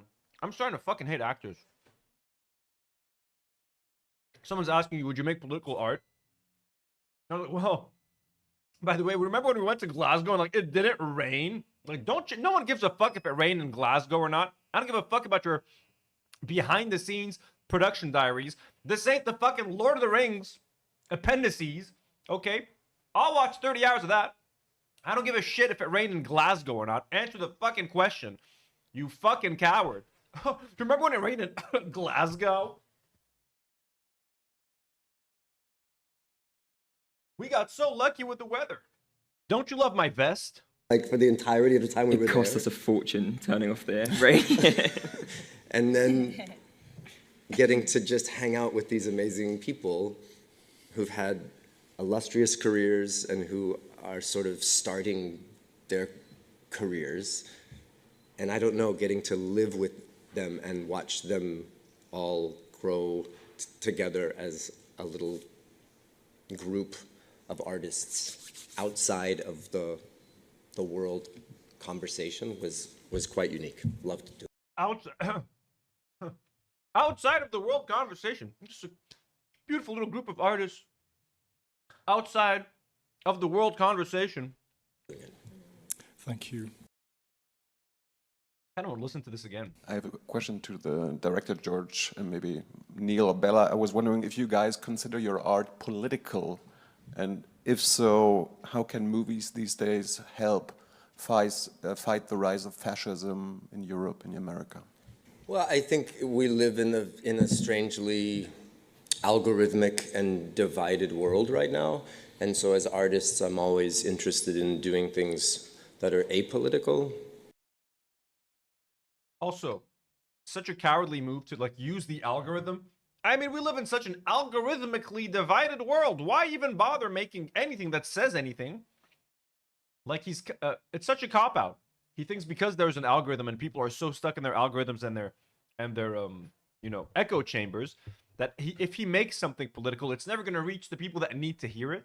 I assume that's what he's trying to say. Everyone's so divided. Everyone's so angry at each other. I just want to make something that brings people together. Look, again, feel free to do whatever the fuck you want and feel free to consume whatever content you want. No one has to make political content. You don't have to sit there and listen to political content. But like when obviously horrible shit is happening around the world, I just find it weird when people sit there and don't say anything about it. And I myself don't hang out with people. Like when the genocide in Gaza was happening, I wasn't hanging out or talking to friends of mine that like didn't care about it. I didn't have anything to converse with them about because all I was thinking about was what was happening. I was driven to talk about what was happening because it was a humanitarian crisis that hit close to home, and then the war came here as well. So I found it weird to hang out with people who pretended like everything was okay. Well, I don't know much about this. Let's just sit there and watch a movie. It's like, no, how can you like watch a movie when this is happening? Like, sure, we can take a break from time to time, but to not acknowledge it at least and to pretend like it's not happening, it doesn't fly with me. Okay. And you discover a lot about people when this happens. You know what I mean? Like you understand them a lot better. It's like I'm fucking disgusted by this guy now. Like what the fuck? What a coward, man. So fucking pretentious. Because we're all as humans wanting to connect in some way. That's why we experience things Haley says he's wearing his apolitical vest together.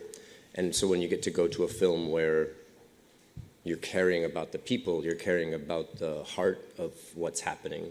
You know, you're watching this film. Shut the fuck up. So many words to say absolutely nothing. So much bullshit, so much vomit coming out of his mouth. Anyways, here's a picture of Neil Patrick Harris and his husband or boyfriend in Tel Aviv. Neil Patrick Harris, we just arrived into Tel Aviv for Tel Aviv Pride Month.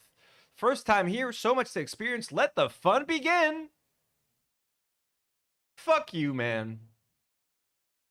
Fuck you. Piece of shit. What the fuck, man? Look, they have pride in Israel. Let's just go there. Zionist bastard.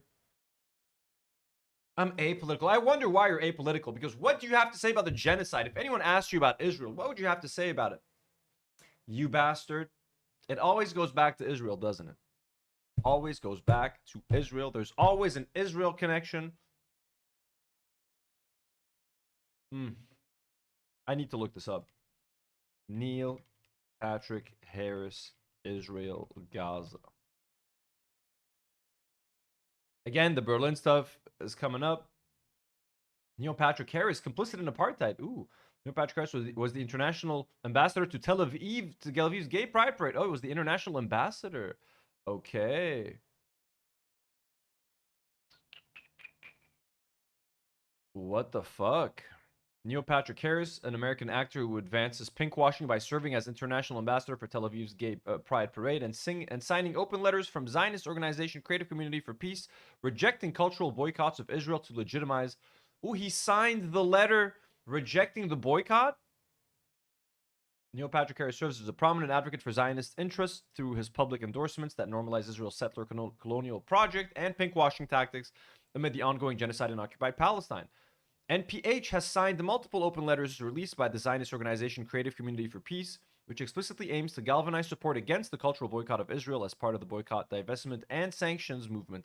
In 2021 and 2022, he endorsed letters opposing boycotts of the Tel Aviv International Film Festival, framing such boycotts as discriminatory and anti-Semitic, thereby weaponizing accusations of anti-Semitism to silence dissent against Israel's war crimes. These actions directly violate BDS by rejecting calls to end cultural normalization with the apartheid state, contributing to pinkwashing Israel's strategy of promoting its LGBTQ plus tolerance to deflect from its systematic oppression, ethnic cleansing, and genocide of Palestinians. So that picture was from 2019. He furthered this normalization by serving as the international ambassador for Tel Aviv's Gay Pride Parade, visiting occupied territories, and publicly celebrating the event on social media. He stated, "Pride, love, life. Thank you for having us as international ambassadors. Tel Aviv Pride." The outpouring of positivity was truly overwhelming, thereby lending his celebrity status to legitimize Israel's occupation and portray it as a progressive haven while ignoring the displacement and violence faced by Palestinians under settler colonialism. This participation is in birthright-style promotion and pride events perpetuates pinkwashing, conflating Zionism with Judaism, and smearing BDS advocates as extremists, all while distorting phrases like "from the river to the sea" and equating Palestinian resistance with terrorism. Reminds me of a certain Ethan Klein. But yeah. So fuck Neil Patrick Harris. I can't believe I used to watch, what was it called? How I Met Your Mother. You fucking bastard. I almost bought that Burn book. Not the Burn, what was it called? The Neil Patrick Harris, like, Bro Tips book? Not the Burn book. Bro Tips book from, what was it called? Urban Outfitters back in the day. Such a 2010s kind of purchase. Almost never did it, though. Glad I didn't. Okay, that's Neil Patrick Harris. Great. An actual Zionist. Like, an actual Zionist.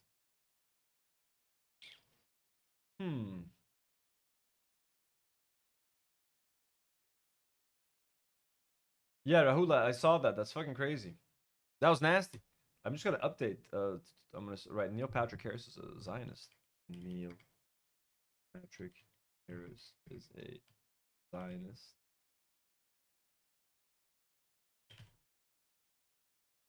Okay, actually, no. I'm going to keep it as is, and then I'll make the Neil Patrick Harris thing a separate clip.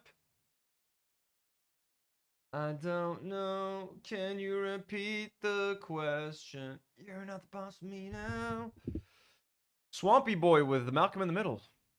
You're not the boss of me now, and you're not so big. Life is unfair. Who else? So we got him there. What else? Caroline Kwan had this nice take. Says, the funny thing about the Berlin Film Festival is that the decision of these artists to claim apolitical status is actually focusing the attention on their refusal to address the current fascist climate and generating negative PR, and not on the films they're promoting. The calculation that it's smarter to stay silent is turning out to be quite stupid. And that's true. They all thought they were going to avoid controversy, not piss anyone off by just staying quiet. Instead, they're facing a shitstorm online, and they should. Because that's fucking cowardly, okay? When obviously horrible things are fucking happening, use your fucking platform.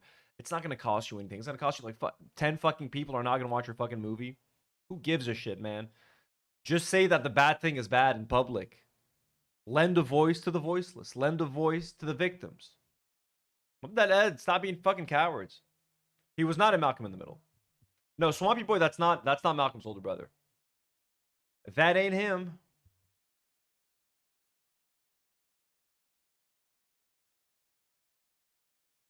So, moving on, what else is there?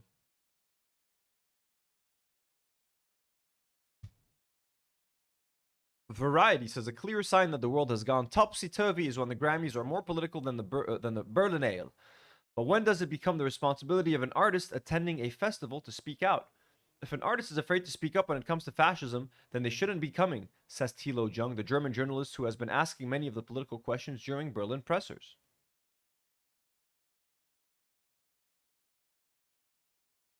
Also, the Berlin Festival has issued a lengthy statement after backlash over filmmakers not speaking on politics.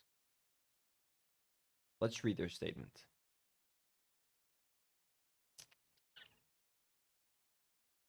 Couldn't allow ads, sure. Pause on this side. God damn it.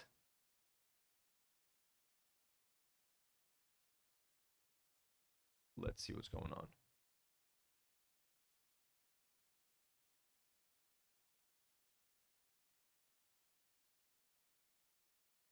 Okay. The full statement below. People have called for free speech. Oh, so these are German. So people have called for free speech at the Berlin Ale. Free speech is happening at the Berlin Ale, but increasingly filmmakers are expected to answer any question put to them. They are criticized if they do not answer. They are criticized if they answer and we do not like what they say. They are criticized if they cannot compress complex thoughts into a brief soundbite when a microphone is placed in front of them when they thought they were speaking out about something else. It is hard to see the Berlin Ale and so many hundreds of filmmakers and people who work on this festival distilled into something we do not always recognize in the online and media discourse. Over the next 10 days at the Berlin Ale, filmmakers are speaking constantly. They are speaking through their work, through their work.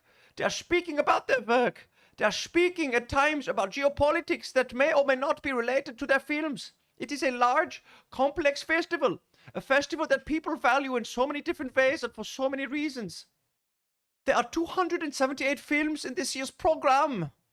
They carry many perspectives. There are films about genocide, about sexual violence and war, about corruption, about patriarchal violence, about colonialism or abusive state power. There are filmmakers here who have faced violence and genocide in their lives, who may face prison, exile, and even death for the work they have made or the positions they have taken. They come to Berlin and share their work with courage. That is happening now. Are we amplifying those voices enough? God damn, this lady wrote a statement. There are also filmmakers who come to Berlin Ale with different political aims to ask how we can talk about art as art and how we can keep cinemas alive so that independent films still have a place to be seen and discussed. In a media environment dominated by crisis, there is less oxygen left for serious conversation about film or culture at all, unless it can be folded as well into a news agenda. Some films express politics with a small p. A small p, just a small p. They examine power in daily life, who and what is seen or unseen, included or excluded. Others engage with politics with a capital P. Government, state policy, institutions of power and justice. This is a choice. Speaking to power happens in visible ways and sometimes in quieter personal ones. Across the history of the Berlin Ale, many artists have made human rights central to their work.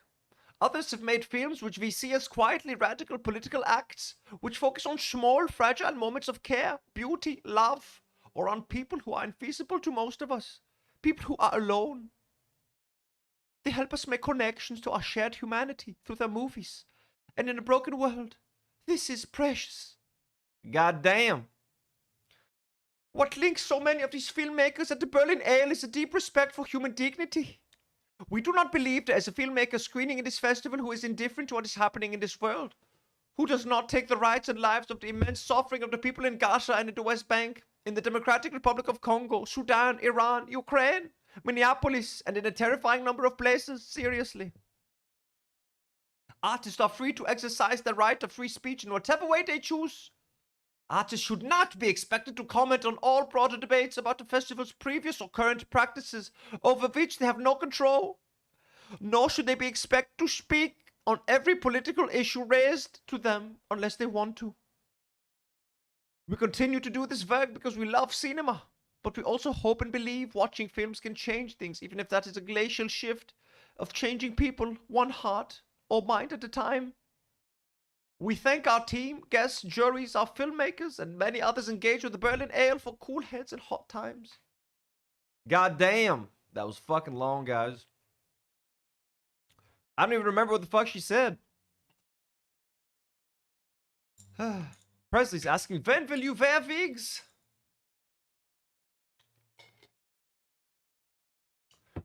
Oh my lord. So anyway, she's saying that artists shouldn't have to know everything. And they all obviously are against fascism. Just don't ask them about it. Horrible. Horrible. Anyways. I'm not gonna read anymore. LeBron James, not at the Berlin Festival. He was like at an All-Star NBA 2026 game. Here's LeBron James' thoughts on Israel. Isn't this fun? Fans, what message would you like to send for Israel? If I have fans over there, I've never been there. If I have fans over there, then you know, I hope you've been following my career. I hope I inspire people over there to not only want to be great in sports, but I want you to be better in general in life. So hopefully someday I can make it over there. Like I said, I've never. Hopefully someday I can make it over there. Khalik, just go and stay there, man. Just fucking stay there. Never been over there, but I've heard nothing but great things, and I appreciate the question. Fans, what message would you like to send for Israel? I said I've never been over there, but I've heard nothing but great things, and I appreciate the question. What great things have you heard recently, LeBron, about Israel? I beg. What are the recent? Give me the top 5. What recently, in the last few months, what have you heard about Israel that was so great? I'll wait. What the fuck? Presley Peggy's asking, this y'all good? I mean, Presley, listen, Michael Jordan ain't acquitting himself much better right now. We got LeBron James out there saying he wants to visit Israel, and we got Michael Jordan grabbing a little boy. So, and even if someone wants to say Kobe's accused of some, you know, it's all bad out there. Don't look up to anyone anymore. Don't look up to anyone anymore, especially not in basketball. You know what I'm saying? Rahul says LeBron James Vanderbeek. Okay, we're done with this. We're gonna move on to the James Charles Billboard. Also, I got a super chat. Chris says legend. Wait for it. Zionary. That's so fucking true. Can't believe you used to like that show, Chris. Thank you, Chris, for the generous donor. We love you. Reminder, guys, members stream this week, maybe tomorrow, maybe Wednesday, Thursday at the latest. I'm going to try to do it. I'll let you guys know tomorrow what's up. I'll post on the, I'll vote. I'll post on the community tab. Members, look out. Okay. Let me open up some links. You're supposed to, like, suck on those sugar cubes. I keep biting it. This one McFizzle sends a $2 dono and says, is it ruined my Heroes Day? I know, right? I'm sorry, guys. Between Neil Patrick Harris and Michael Jordan, what have we done? Because I know you love theater, Dizzle. And I know you love Neil Patrick Harris for his Tony Award-winning plays. Okay. Ethan Klein. I also have to save a couple of things from my phone. I don't want to wait for our lives to be over. So 57% of you, by the way, think that Michael Jordan is guilty. Also, if you guys are watching live, make sure to like the stream. Give James Charles is no longer being called out on videos. Excuse me, lady. Make sure to give the stream a like. You guys, we've got to talk about James Charles. I think we've all been through the scenario in our lives where... Just give me one moment, guys. Got a couple of things to open up, download.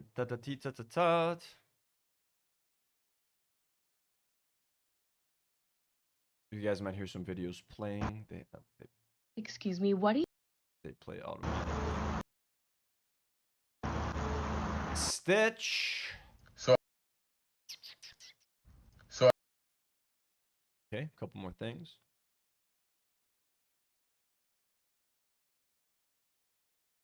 Got a couple of pictures, and they're live right now, by the way. Who cares? Who gives a shit? So.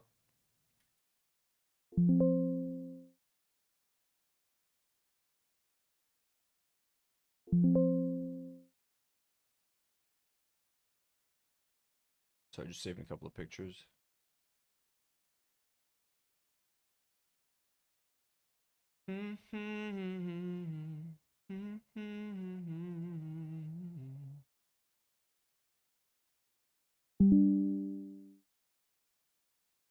Alrighty.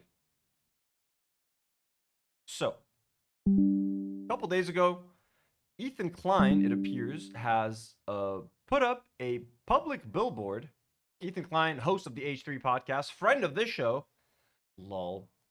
So recently, yeah, I put up a billboard. So first, I don't know where this, I'm not sure when he posted this, but apparently Ethan Klein shared this on his Instagram. It was an Instagram story.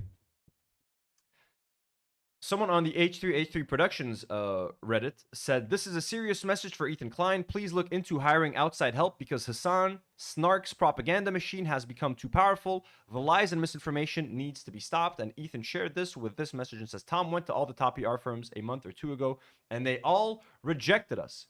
I'm literally more canceled than rapists and murderers. I'm genuinely close to giving up."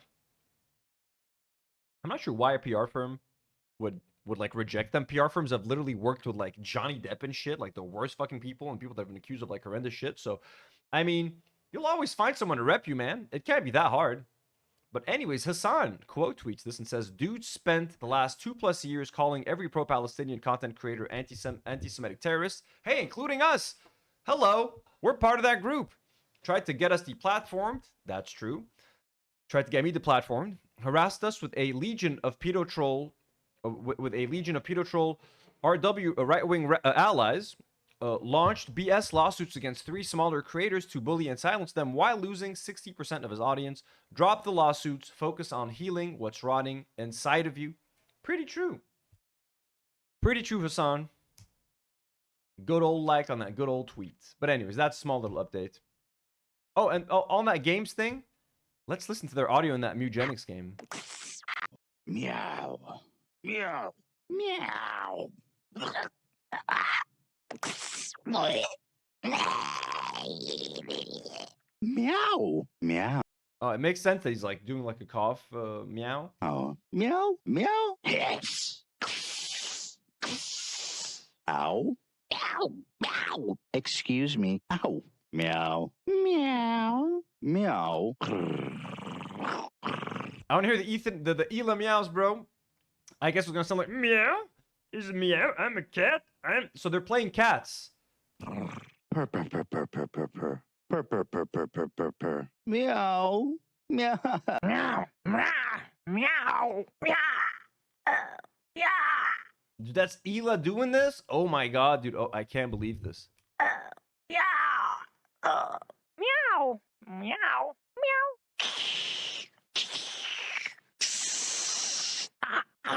Yeah. Meow. Meow. Meow. Meow. Oh, that one's the worst. Oh my god, did you hear that one? Meow. Oh no. Oh my god. Meow. Meow. I'm a cat. So yeah, this is from a game called Mugenics. It's gotten some controversy lately because the creator included Ethan and Ela Klein as some of the cats or whatever. Meow. Oh no. Meow. Meow. Oh no. I can imagine Ela doing this and like thinking she sounds funny or something. Dude, you could torture me with this. You could literally torture this. Should I do like a stream where I listen to this for like 24 hours straight, like old Mr. Beast style, listening to Ela and Ethan meow for 24 hours? That would be fucking insane. We got to hear the Ela stuff again. I'm sorry, guys. Purr. Meow. Meow. Meow. Meow. Meow. Meow. Is that Ela, dude? Yeah. Yeah. Meow. Meow. Meow.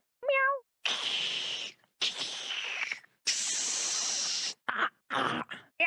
Meow. Meow. Meow. Meow. I'm meowing. I'm a cat. Meow. Oh, meow. Meow. Meow. Oh my god. Those last two are unforgivable. Anyways, the creator of the game put out a statement following the controversy. God damn it. I was just about to turn off the fucking AC. I turned it off, guys. I turned it off. It's off, I promise. Shut back off. I'm getting hungry, guys.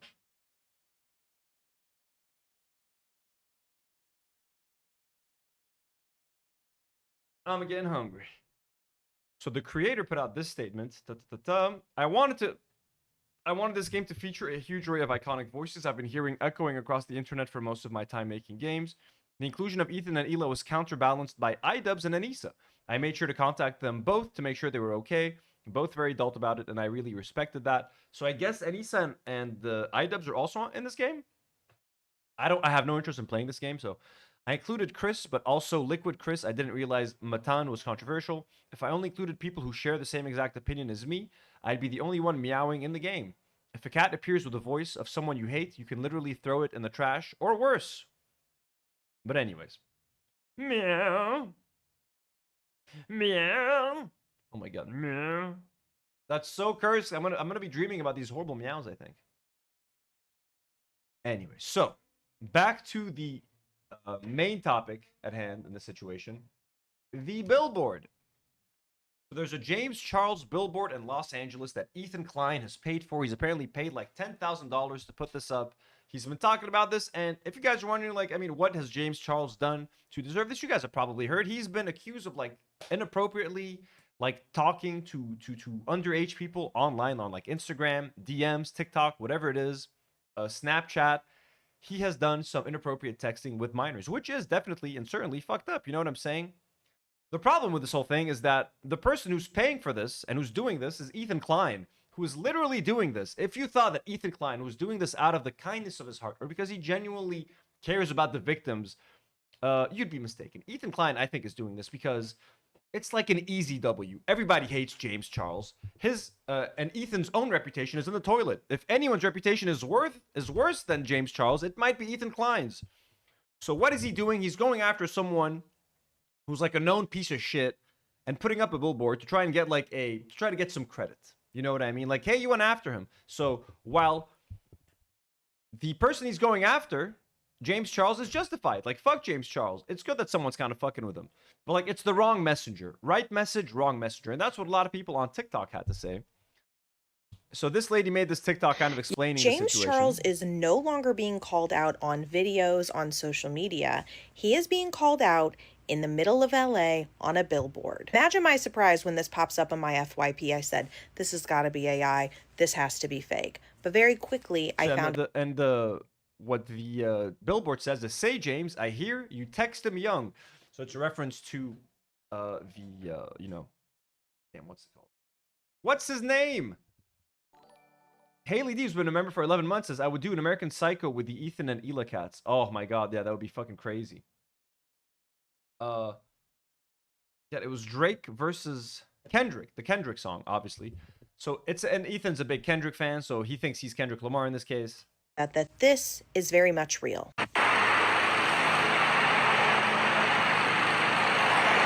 Yes, it's true. I've spent about $10,000 to put up a full-sized billboard on a busy street in Los Angeles to remind everybody of the predator that James Charles is. So that is Ethan Klein. He is a known podcaster from the H3 podcast. Respectfully, I've never heard of it, but he basically went on to say in his post that he is so tired of people like James Charles who have been called out for preying on and being extremely inappropriate with minors, getting away with things like this. In light of everything with the recent files that came out, he feels it is extremely important to call these types of people and the behaviors out and no longer let them get away with this. Some people in the comments were saying, but why now? And others responding, he still has a huge platform. Everyone seems to have forgotten about it. Someone even saying, I hope James sues him, but apparently the billboard was approved by Ethan's legal team. Yeah, no, Ethan would not have done this unless he had gotten the go-ahead from his lawyers. Because if James Charles wants to disprove this, they're gonna have to get into like this. He's gonna have to sue Ethan, and then they get into like discovery and whatever, right? And then he's gonna have to release the text. So I think in terms of like, is it a smart move for Ethan? I think this is a pretty lawyer-proof situation where he knew that he could get away with it because he's not accusing James Charles of being a pedophile. Technically, he's not accusing him of anything that he can't prove. He's texting him. He's accusing him of texting people when they're young, which I think is already out there. It's very easily provable. So I don't think James Charles can sue Ethan. in that case. You know what I mean? But again, Ethan is hoping for a lawsuit. Ethan wants the lawsuit because that's more content. Can you imagine the next episode? James Charles sues me for the billboard. So it's all part of the plan. It's all part of the strategy. Again, this is all for attention. If you think that for a second Ethan Klein cares about the victims, he used Iran to score points against Anissa and iDubbbz. He used Emiru's sexual assault to score points against Denims. They'd be like, oh, Emiru's a victim. Fuck Denims for questioning her. And then he talks about Iran. Fuck iDubbbz and Anissa for what they said about Iran. Now he's doing the same thing. The victims. Oh, these poor victims. Fuck. He's just doing it for the attention, guys. He wants the views. Views are down. He wants to be seen as the good guy again. Ethan has been painted as the bad guy for the last 2 years because he and Hila have painted themselves as the bad guys by defending Israel and Zionism and justifying Zionism as much as they can. So you need an easy target. So now he's going after James Charles. And who's going to criticize Ethan for going after James Charles? No one, because fuck them both, technically. Like, you know what I mean? Maybe fuck James Charles a little bit more because he's out there actually, like, harming children. So, or, like, risk talking to underage people. So it's like, yeah, I guess I'm going to side with Ethan against James Charles, but I don't think that's going to help Ethan's case, personally. MKMT sends a $2 dono. It says, what about the real survivors of James? Fuck Ethan Klein. Exactly. This is just a stunt. Ethan loves using victims to score points against people. That's all he does. I just cited like 3 examples. It's kind of crazy how often he does that. So anyways, here's another look at the billboard. Apparently on a pretty prominent street. But it didn't last that long apparently because apparently someone took it down. Here's some Instagram stories that Ethan put up. It says here, it appears the billboard was removed. The predator protection gears are turning. I will get to the bottom of this. No mercy for predators or those protecting them. This is just the beginning, not the end. Fuck you, James Charles, and all that would protect you now. I shall double my efforts. So Ethan has just set off on his next content quest. You have to think everything Ethan does is content. He runs a podcast at the end of the day. He has like however many employees they need to pay. This is the next content. The lawsuits against Denims, Frogan, and Casey Tron were part of a larger content strategy. This is part of content right now. He gets to cover. First, he gets an episode. I put up a billboard. Then he does another episode. They took down the billboard. 3. James Charles sues me for the billboard. Then I put up another. Like, you know what I mean? Now he's going to respond to this. James Charles will respond. Then they'll respond. Then they'll respond. Also, Ethan and Hila have always had it out for James Charles. I remember when they accused them of ripping off their hoodies. They accused them of ripping off their color block hoodies back in the day for the Sisters merch line. So anyways, New York Post talked about it. LA Billboard reignites sexual misconduct accusations against YouTuber James Charles. And then Ethan says, it's too late, James. Getting more details on billboard removal. It may have been a rogue operation. We will know more in the coming days. So tune into the podcast. Am I right? And then finally, we spoke to management. The billboard is going back up. Confirmed that it was vandalized. Stay tuned. So, I mean, look, at this point, I wouldn't be shocked if James Charles paid someone to go do this. I wouldn't even be shocked if Ethan paid people to go vandalize his own billboard so we can create this controversy and milk it for content. We don't fucking know. What I do know 100%, 100% is that Ethan Klein does not give a single shit about the victims. This is 100% to generate content, generate buzz, get likes, get attention, rebrand himself as the, stop thinking of me as the Zionist, think of me as the anti-pedophile guy. Also, funny enough, he's pedo troll on fucking Reddit. His name was pedo troll on Reddit. But this is all just a plan. It's all a ruse, you know what I mean? He's lost the Hassan war. They've lost 60% of their fucking viewers. So now, he can unite everyone by hating James Charles. Because who doesn't hate James Charles? And he's right. Fuck James Charles. Fuck a predator. You know what I mean? In this case, I guess I'm with the billboard. Let's go. Is it going to help your reputation? Is it going to help the podcast? Is it going to bring back the people that you've lost? I don't think so. You know what I'm saying? But it's an easy thing that he's doing. And look, he spent 10 grand, but you got to think it's an investment for content. It's an investment to get views, ad revenue, memberships, etc. It's not to help the victims. Unless, you know, some people think you might be trying to help the victims, then hey, good on you.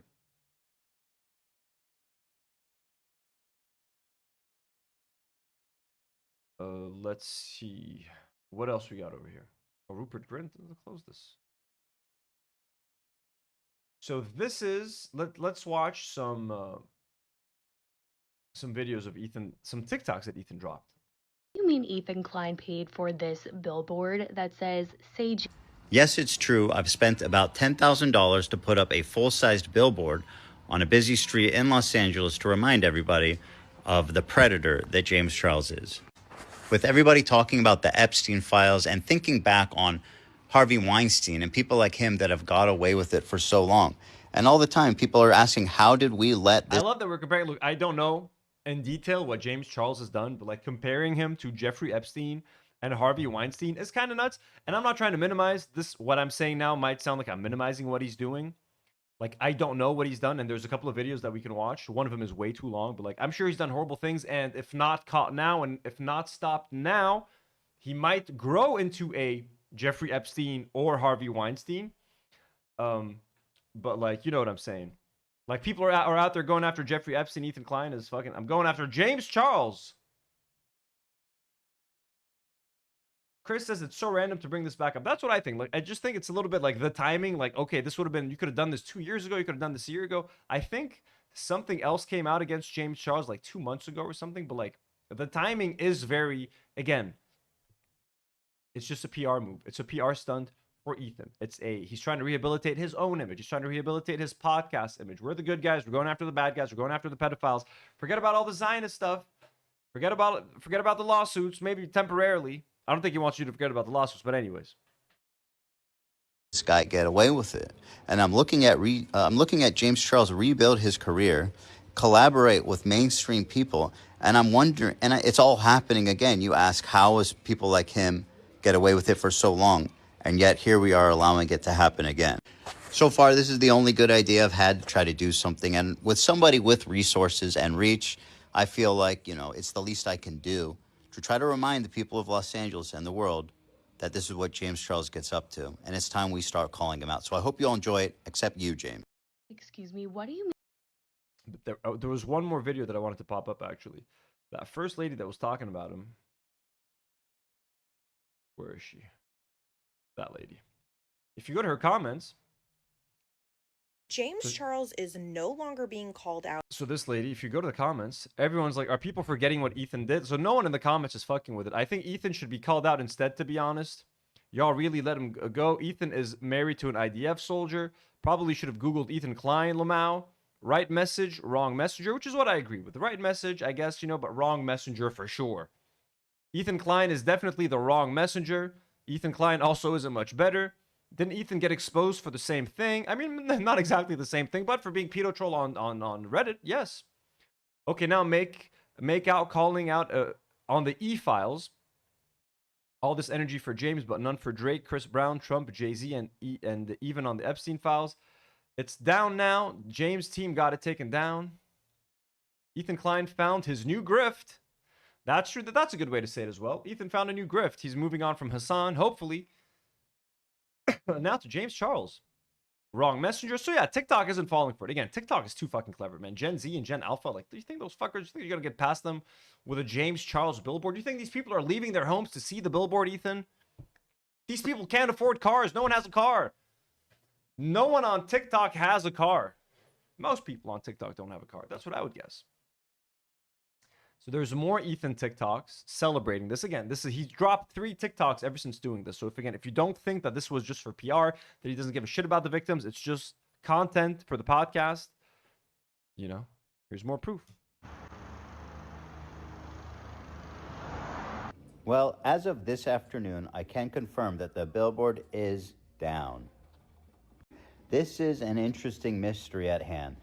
The advertisers we work with say they had nothing to do with it. In fact, they say nobody's even working. It's a 3-day weekend because President's Day is on Monday, which leaves open the possibility that this was the work of a vandal, suggestive of James Charles or anybody else hired their own private crew to come remove the billboard during the middle of the day on Sunday. We don't yet know for sure who's responsible for this, but we will find out, and we will hold those responsible who are doing this to protect a predator. Regardless, this is not the end. This is only the beginning. Remember, of course, it's only the beginning. This is only the beginning of a long, and you know how Ethan draws out these long, sagas. This is gonna take months. This is gonna be months of back and forth. I put up a new billboard. They took down another billboard. I did this. This is never gonna end. Never ending. it's not just about James. It's about those that enable him, those that work with him, those that still collaborate with him. It's time to double our efforts. More billboards. I'm gonna get a Skyrider. Doesn't. There you go. I just got news. This billboard was taken down by James Charles and his. From one Ethan to another, let me assure you, my friend, this is only the beginning. This is the biggest mistake you'll have ever made, James. Well, besides messaging minors. Look at that. Ethan's loving it. He's living it up. Look at that. 3 TikToks ever since. 520K views, 165, 240K. They're doing well, relatively. You know what I mean? He's trying to come back. He's trying hard, man. Ethan Klein is trying hard. Let's check out their podcast right now. H3 podcast, real quick. Let's see what Ethan is up to on the H3 podcast. The James Charles billboard was removed. Time for war. There we go. Time for war. H3 show 235. It's time for war, guys. And you know how these wars happen on H3. Eat 'em all. Damn, okay. Chaos. Nihilism. Oh, so there he is. They're doing Actually cut the billboard. Yeah, keep watching. They here. wrapped it. So here's the wrap that's tied Yeah, to the back. got They it. cut. Yeah. Yeah, because you could see the full image. It's printed on the side, just tiny. See those two Yeah. little. Yeah. Oh, what the fuck? Yeah. That is so much ink money. It is. So let's keep looking because here's a. You can see from the Hollywood Fix here. all right. Yeah, don't sue me, guys. So, they're doing a whole James Charles. How long are they talking about? Is this whole episode James Charles? I'm guessing, right? But anyways, I mean, I just wanted to say that Ethan Klein most definitely does not give a shit about this. 100%. It's content. He's already milking it right now. Like that $10,000 will pay for itself, man. And like ad revenue, donations, memberships, sponsorships, etc. Literally, the $10,000 in this billboard is an investment. It is not to help the victims. I guarantee you he doesn't know the names of the fucking victims, man. He doesn't care. He doesn't care. Okay? Maybe something good will come out of it. Like, yeah, sure. Ethan being desperate for content and Ethan wanting content and Ethan wanting to get back on people's good sides. Hey, at least if that's going to lead to James Charles eating shit, then why not? You know what I mean? But I highly doubt it's going to help rehabilitate Ethan's image unless people don't know who Ethan is. This might work with people who have no idea who Ethan is and people who like just fucking hate James Charles for one reason or another. Whether they hate him because he's a pedophile, whether they hate him because they're homophobic, whatever it is, people who hate James Charles, who don't know Ethan Klein and who don't know shit about the Palestine-Gaza thing, the thing with Hassan, they might be like, ooh, who's this H3 podcast that's canceling this person I hate? Let me find out about him. Maybe it'll help those people, you know what I'm saying? But anyone else, dude. Are you fucking kidding me? After the 2-year meltdown you've had online, Ethan, I do not think this is going to work. Drax says he could have done anything better with 10K, but he wants the content. Like he could have fed like poor people, of course, but like that's not gonna get him views, Drac. You think feeding the homeless is gonna get Ethan Klein views? It really looks like it was cut. Miss. Let's see. I just want to watch some of this now because I'm not gonna dedicate any other episode to talk about this. Is down. It almost looks like somebody cut it. Yeah. Like somebody climbed up there and cut it off. Yep. Wait, why does it look cut? Because you can see the wrap where it was. The bottom white thing hanging down. Yeah. But since they just flipped No, it, look. they didn't. No, look. You can see it's. I look at the great content. They're analyzing the billboard to try to figure out how it was covered for it's been like 30 minutes. We're just looking at the billboard. Attached. Here's the wires. Yeah. It's attached. Well, I'm just saying it's being pulled. Yeah, a rogue saying the person bottom couldn't part do that. in the front. No way. I really want to know their official explanation now. You can literally see the old billboard. So he doesn't trust the people that set up the billboard for him now? Like right there. And then right there. Very fascinating, actually. I sent a video. I'm a little closer. Cut off? Yo, what the fuck is going on, bro? Wait, so in the text to you, what did he say? That they need to He said it go was up there and vandalism. see? They need to go up and see if it was cut or if it was flipped around by the. So he vandal. said that it could be flipped, but like He did. Why would it is just the remnants of the cut part? Wouldn't the tension pull this off like no problem? yeah, without the whole body of it in the middle, right? The whole mass. Yeah, it was just, wouldn't it just it's just one guy.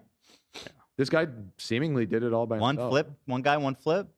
You know, watching him do this seems like a good gig. I wonder if You're it pays in? well. It I looks mean, fun. it seems kind of fun. I don't know. You're just saying it looks fun. Yeah. Okay, fair enough. Yeah, it does look kind of fun. Dan, So- you're still. Fun stuff. So here's the message, by the way, from the insider. Take this with a grain of salt, because obviously we can't confirm Yeah. their identity. But this is what they said. They have more weight now, Yeah, kind of. in my opinion. Anyways, like, is this content doing well for them? 27K, I guess so. I guess 27K. Yeah, Chris says this is so boring. I agree. I hear you, man. This sucks. This is boring as fuck. Unwatchable. 27K people watching, so it's doing. I guess it's doing what they wanted to, right? They've been getting like more closer to 20K viewers over the last few episodes, so 27K. Hey, are we back? Rahul Hussein says Tom Ward, the worst podcaster on YouTube, couldn't get anyone to work with H3. Tom Ward, the less said about Tom Ward, the better. So there we have it. I mean, there's not much to say about this James Charles thing. Ethan is trying hard to get back. There's actually, if we want more details about what James Charles has done, I Nabber has done a 1.5 hour video, literally breaking down. It's called A Horrific Deep Dive into James Charles's Predatory Past. So again, I have no doubt that James Charles has done some horrible things. Let's look at the chapters. Like the first James Charles, let's see. The first James Charles situation, James Charles exposed again. How he saved his career, more allegations. Kyla Malik versus James Charles, and then James Charles exposed again. So it seems like a piece of shit. This is a shorter video. Let's just take a quick look. Because someone from the past has come out to share their story with him on TikTok. We talked about the story a long while ago, but Ethan is revealing new details to his side of the story, and we're going to get into everything that was said. Over the past few years, James Charles has been no stranger to controversy. Back in 2020, James was accused by a boy named Ethan Andrew of inappropriate online behavior. Ethan sat down and claimed that James began messaging him after a friend dared him to reach out. And what started as casual communication allegedly escalated when James started asking for Ethan's Snapchat. One of my homeboys were on James Charles Live, and he was like, bro, like, join this, like, let's just troll. And, like, we were just putting random stuff and just trolling, and my friend was like, yo, like, I bet you won't DM him, and I wasn't thinking anything of it. I said, all right, bet I'm gonna DM him. So Old he was, but more for me because of you. James admitted to messaging people and said that it was because he was desperate for love, and he also said that, you know, all of these people lied to him. Anyways, that's that on the James Charles situation. There's one more thing that I wanted to do tonight, which could take a while. Depends. Piers Morgan had Bassem Youssef and Alan Dershowitz on. You know me, I like me some Piers Morgan slop. It's 12:30, almost 12:30 a.m. here. I think it's as good a time as any, folks. To get and see so do I. the pattern of lying you that read Mr. it out Dershowitz loud. some has Alan done. oh my god, dude, this is I already love this. Trigger warning for Alan Dershowitz, folks. And Bassem Youssef has become kind of cringe, but I just want to see this. I just want to see what Alan Dershowitz is going to say to defend himself against Epstein, the island. I love this. Join me. Also, like, if you guys are watching live, like the stream. I'm going to be right back. I'm going to grab a quick snack, and then we're going to get started with this Bassem Youssef versus Alan Dershowitz conversation.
All right.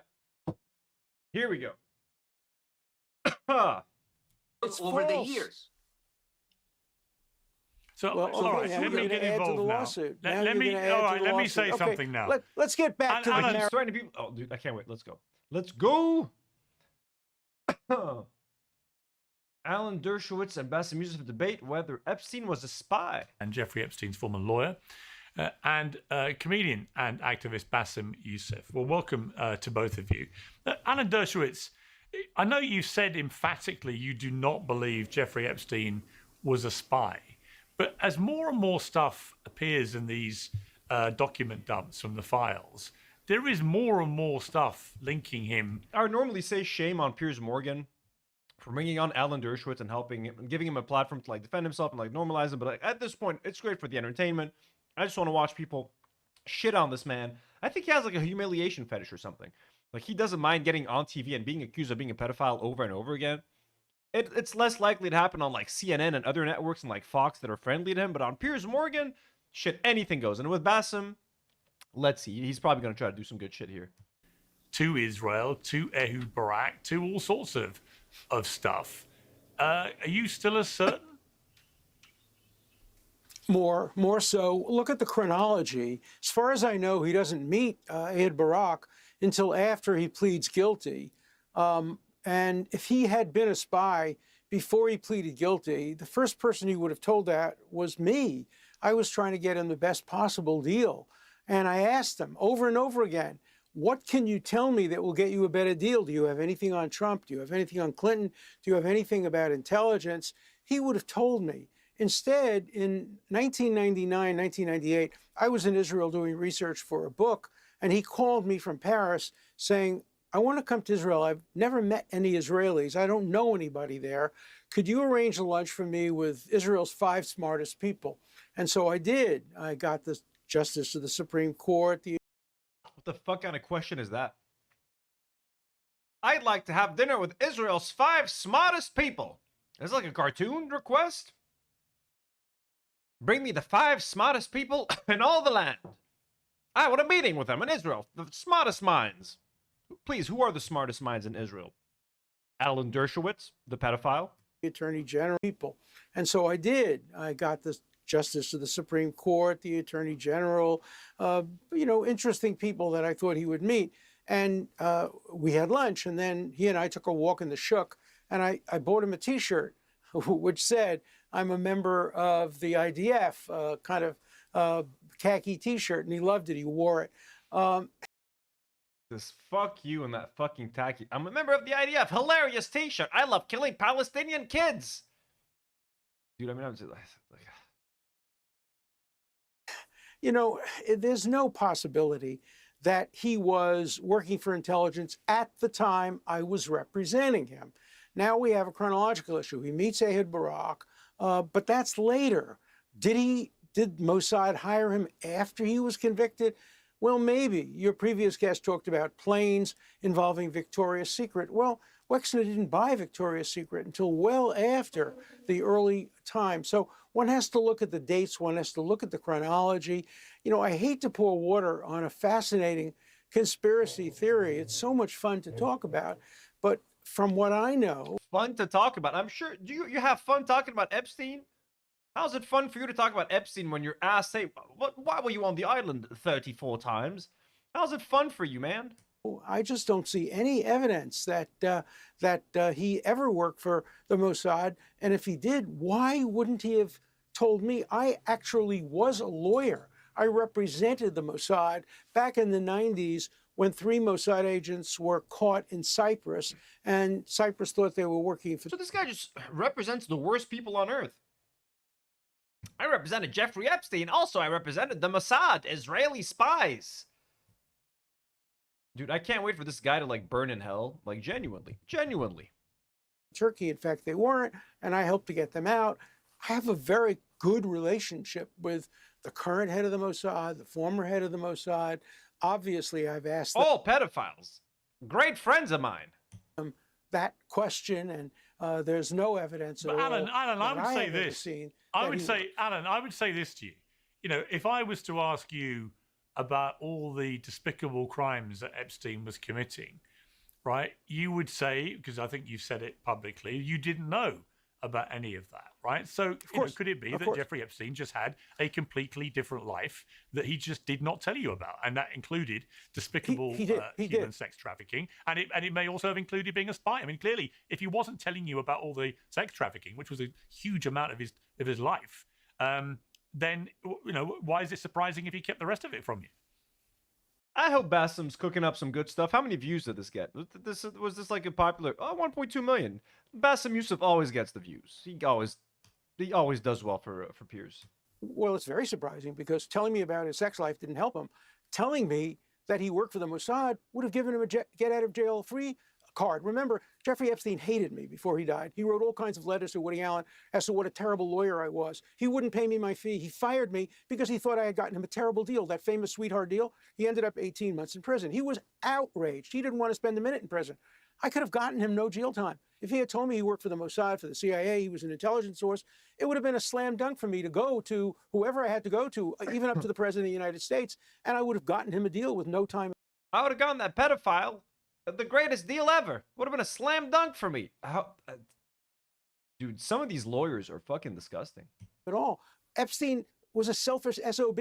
He would do anything to avoid prison time. Why wouldn't he have told me that he worked for the Mossad if he worked for the Mossad? So, yeah, of course he's not going to tell me when I knew him as an academic acquaintance. He's not going to tell me he's having sex with young children. He hid that from everybody. He did have a separate life, a completely separate life. But once I was his lawyer, it was in his interest to tell me things that would benefit him. And I can't imagine anything benefiting him more than having worked for an intelligence agency. But I pressed him on some that, people might and be. he didn't, I'll come to Bassem in a moment, but some people will be listening to this going, hang on a second, you mean if he'd said he was working with the Mossad or CIA, then he would get off being a paedophile?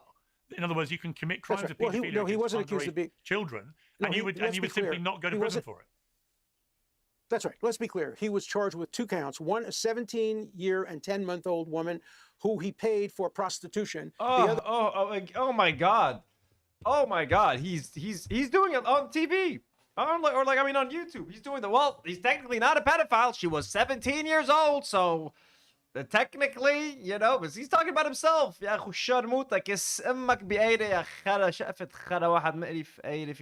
So excuse my language, everyone. If anyone's watching and listening, I'm sorry, but this is just fucking disgusting. A woman in her 20s who was a prostitute, who he paid. Those were the only 2 things he pleaded guilty to, the only 2 things he's ever been convicted. He was never convicted of pedophilia. He was never convicted of trafficking, none of that. He may have done all of those things, but when I was representing him, all he was being charged with was these 2 counts of paying prostitutes, one who was 17 years old and 10 months. I could have gotten him no jail time for that if he had been a member of the Mossad. Any good lawyer could have parlayed his member. Oh my God, what? You could get someone off for sleeping with an underage girl if they're a member of the Mossad. I could have gotten him off if he was a member of the Mossad. Just say I'm an Israeli spy. You could sleep with all the underage girls you want. It's kosher. What the fuck? At least Bassem is rightfully disgusted. Piers, are you going to challenge this? Are you going to say, isn't that kind of disgusting, Alan? Alan? And his contribution to intelligence into a deal. Jay, have a good night. Thank you for being here, Jay. Enjoy your dinner.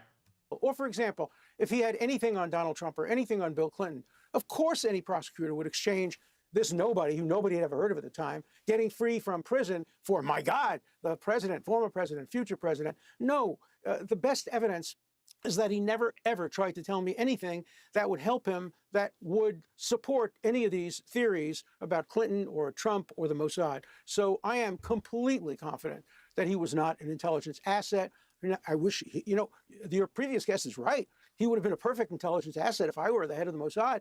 I would say, oh my God, now that I know who he knew, Bill Gates, everybody, the Sultan of this, the Sultan of that, sure, we try to recruit him, but they didn't know that at the time because he didn't have many of those friends back in the 1980s and 1990s. Many of them became his friends, ironically, after he got out of prison. Okay, Bassem Youssef, you've been waiting patiently. Welcome back to Uncensored. What is your response to Alan Dershowitz? Well, I think that what Mr. Alan Dershowitz just said is the best recruitment video for Mossad. Basically, they're telling people, if you're Mossad, you can get away with anything. The same thing that happened with Tom Alexandrovich, the cybersecurity guy from Netanyahu's government, who was arrested in Nevada for trying to lure a minor in an FBI stint operation, and he got off the hook. He traveled. He didn't even have to attend his trial. He did Zoom from Israel. And like Ori Solomon, just a couple of days ago, there was a biolab in Nevada that nobody is actually talking about. Actually, as a matter of fact, the mainstream media, they reported it, but they never mentioned his nationality as an Israeli who was running a biolab in Nevada that includes deadly viruses. If that was a Muslim, it would be like all over the news. So basically, Mr. Dershowitz is telling us, if you're Mossad, you have like an out of jail card. And you know what? Maybe he's right. Or CIA, or a CIA agent. That's true. Mr. Alan, Mr. Dershowitz, I did not. Or CIA agents. That's true. That makes it better. CIA can also sleep with 17-year-olds. Bassem, it's all fine. It's all kosher. That's fucking crazy. Like he's making it worse. Like the CIA too, by the way. No, it's not just the Mossad. All spies can sleep with underage girls and get away with it. It's a sweetheart deal. Oh my God. Not interrupt you a single second when you talked. So like after you're done with your gaslighting, please let me finish. First of all, I think like I'm now kind of leaning towards believing mainstream media, especially CBS and CNN under Barry Weiss and Larry Ellison. I mean, the evidence is there that he is actually a Russian asset. His girlfriend, Ghislaine Maxwell, was the daughter of a Mossad super spy. He was represented by you, Mr. Dershowitz, Israel's favorite lawyer, who you're also a lawyer to the Mossad, which, of course, everything you tell us will be true. Ehud Barak was at his place the whole time. He fled to Israel when he was charged with sex crimes, and he was pictured wearing an IDF shirt. He was funded by pro-Israel fanatics. He worked for the Rothschild. He donated. Not wasting any time. He's getting into everything, man. Bassem, you know what I mean? He's a little bit cringy, and he kind of, I think, milked the whole Piers Morgan appearances when the genocide was happening, and it's still happening. But he's still an entertaining figure. He tries to come as prepared. I mean, he's a comedian. He's really done his best to be prepared and to like educate himself on the situations, that he comes with like the hard facts, some names. I like that. To pro-Israel student groups. He was responsible for the Wagner's group's pro-Israel philanthropy. He supported Israel settlement projects. His friends were all Zionists. He referred to us as Goyim. He was involved in Israel diplomacy effort. He brokered security deals with Israel. And even a former Israeli intelligence officer, you know, Ari Ben Menashe, like Mr. Ryan Grimm said, he said he ran a honeypot for Israel. So yes, of course, he was definitely a Russian spy. It makes sense. You know what? I'm by the way, Mr. You're a good comedian. You're a good comedian. This is very funny. I'm actually a huge fan of yours because I have known you since the 2000s. I mean, actually, you're one of the very few lawyers who are actually known in the Middle East. It's like watching a real-life courtroom drama lawyer. There are even T-shirts with your face in it in Egypt. And I've followed you for a while. And that's why I'm here today. When they told me Mr. Dershowitz is here, it's like, I have to be here just for the gaslighting, because the level of gaslighting isn't new. For more than 2.5 years, Mr. Dershowitz and his client, Israel, have gaslighted us in front of our eyes for 2.5 years with all of the destructions and the killing that we've seen in Gaza. But they, according to them, it's not a genocide. It's self-defense. He told us that every dead child is not a genocide. That the it's a blood libel to call it a genocide. genocide. Sir, that the International Court of Justice is a fake you court, can't and lie Israel and just anti-Semitic. Expect Now, silence. Mr. Dershowitz, please, I did not interrupt you. Don't interrupt me. I know that you're a lawyer and you do that. Objection, I'm going to interrupt you if you use the word now, genocide. The Epstein files are public. People can read them. People can see the horrible stuff that you, again, are gaslighting us. In your own word, you said that he's not a pedophile because he liked 15 and 16 years old, but not 11 and 12 years old. No, I said 17 and 10 months. People... Just like, help yourself, man. Help yourself. Like, Jesus Christ. What a fucking goblin. 17 and 10 You months. can read the ages of the kids in the emails. They can read about the pizza, the ice cream, the beef jerky. Convicted. And you can see the connection with Israel. And yet, here you are again, gaslighting us. This is your playbook, attacking the victims. It's called the Palestinians, truth. Hamas, It's terrorists. called truth. Epstein victims, liars, prostitutes, drama students. And of course, you say Hamas are not terrorists? You have a history You say Hamas of hiring are not investigators to dig through teenage girls at MySpace pages looking for marijuana photos. What lawyers you do. called a 16-year-old girl a thief in the Daily Mail. You got Epstein 13 months in county jail with work release for abusing 34 victims where he should have got life in prison. That's not a plea bargain. That's a spa package. Just lying. And every single You're time, just your lying. defense is the I same. challenge He's you lying, to he defend. wants money. I challenge you to defend your statement that he got 18 Stop months. interrupting me, Mr. Dershowitz. You're you just represented lying. a serial You're just child lying. predator and got him the deal of the century. two women accuse you under oath. You settle for nearly $1 million. Innocent men don't pay. No, that's another lie. Not a penny. You're lying. You're defaming me. You are now going to be sued. You are now going to be sued for saying I paid $1 million. You're going to be sued. That's, oh my, what a piece of shit. That's what he does, man. That's what he does. He starts threatening to sue people. I told you guys. He starts threatening. You're going to be sued now. You're going to be sued. Fuck you. Look, what a piece of shit. Oh my God, dude. Oh my God. This is so entertaining, though. This is so entertaining. Drax says, Pierce is cucked. You're going to get sued. Ethan Klein, look at that. Should have brought Ethan Klein here. Have Ethan and Alan Dershowitz team up against Bassem. What do you think? I would, Pierce, I would recommend you cutting him off when he says that I paid $1 million. I didn't pay one penny. That's a lie. Bassem, you've spoken for a long time. Okay, Bassem, you've made it. Bassem, you've spoken for a long time. Bassem, you've spoken for a long time. You've made a number of allegations. There is going to be, I can tell you right now, I am going to... But he keeps interrupting me, Pierce. I didn't interrupt him. Okay, I am going to make it very clear. I'm going to make it very clear. I'm filing a lawsuit immediately. I'm instructing my lawyers to file a lawsuit against him for saying I paid $1 million. What happened is a woman falsely accused me. She admitted she... I'm filing a lawsuit right now. Right now, I'm speaking to my lawyers. What a piece of shit, dude. Just like fucking, you know, it's time. I think it's time. It's time. Look at all the liver spots on his face. It's time. May have mistaken me and confused me for somebody else. She dropped all of her charges. Not a single penny was paid. Nothing. And it's all in the agreement. All a matter of record. You saying that I paid $1 million is going to result in you having to pay me many millions of dollars. What'd you say?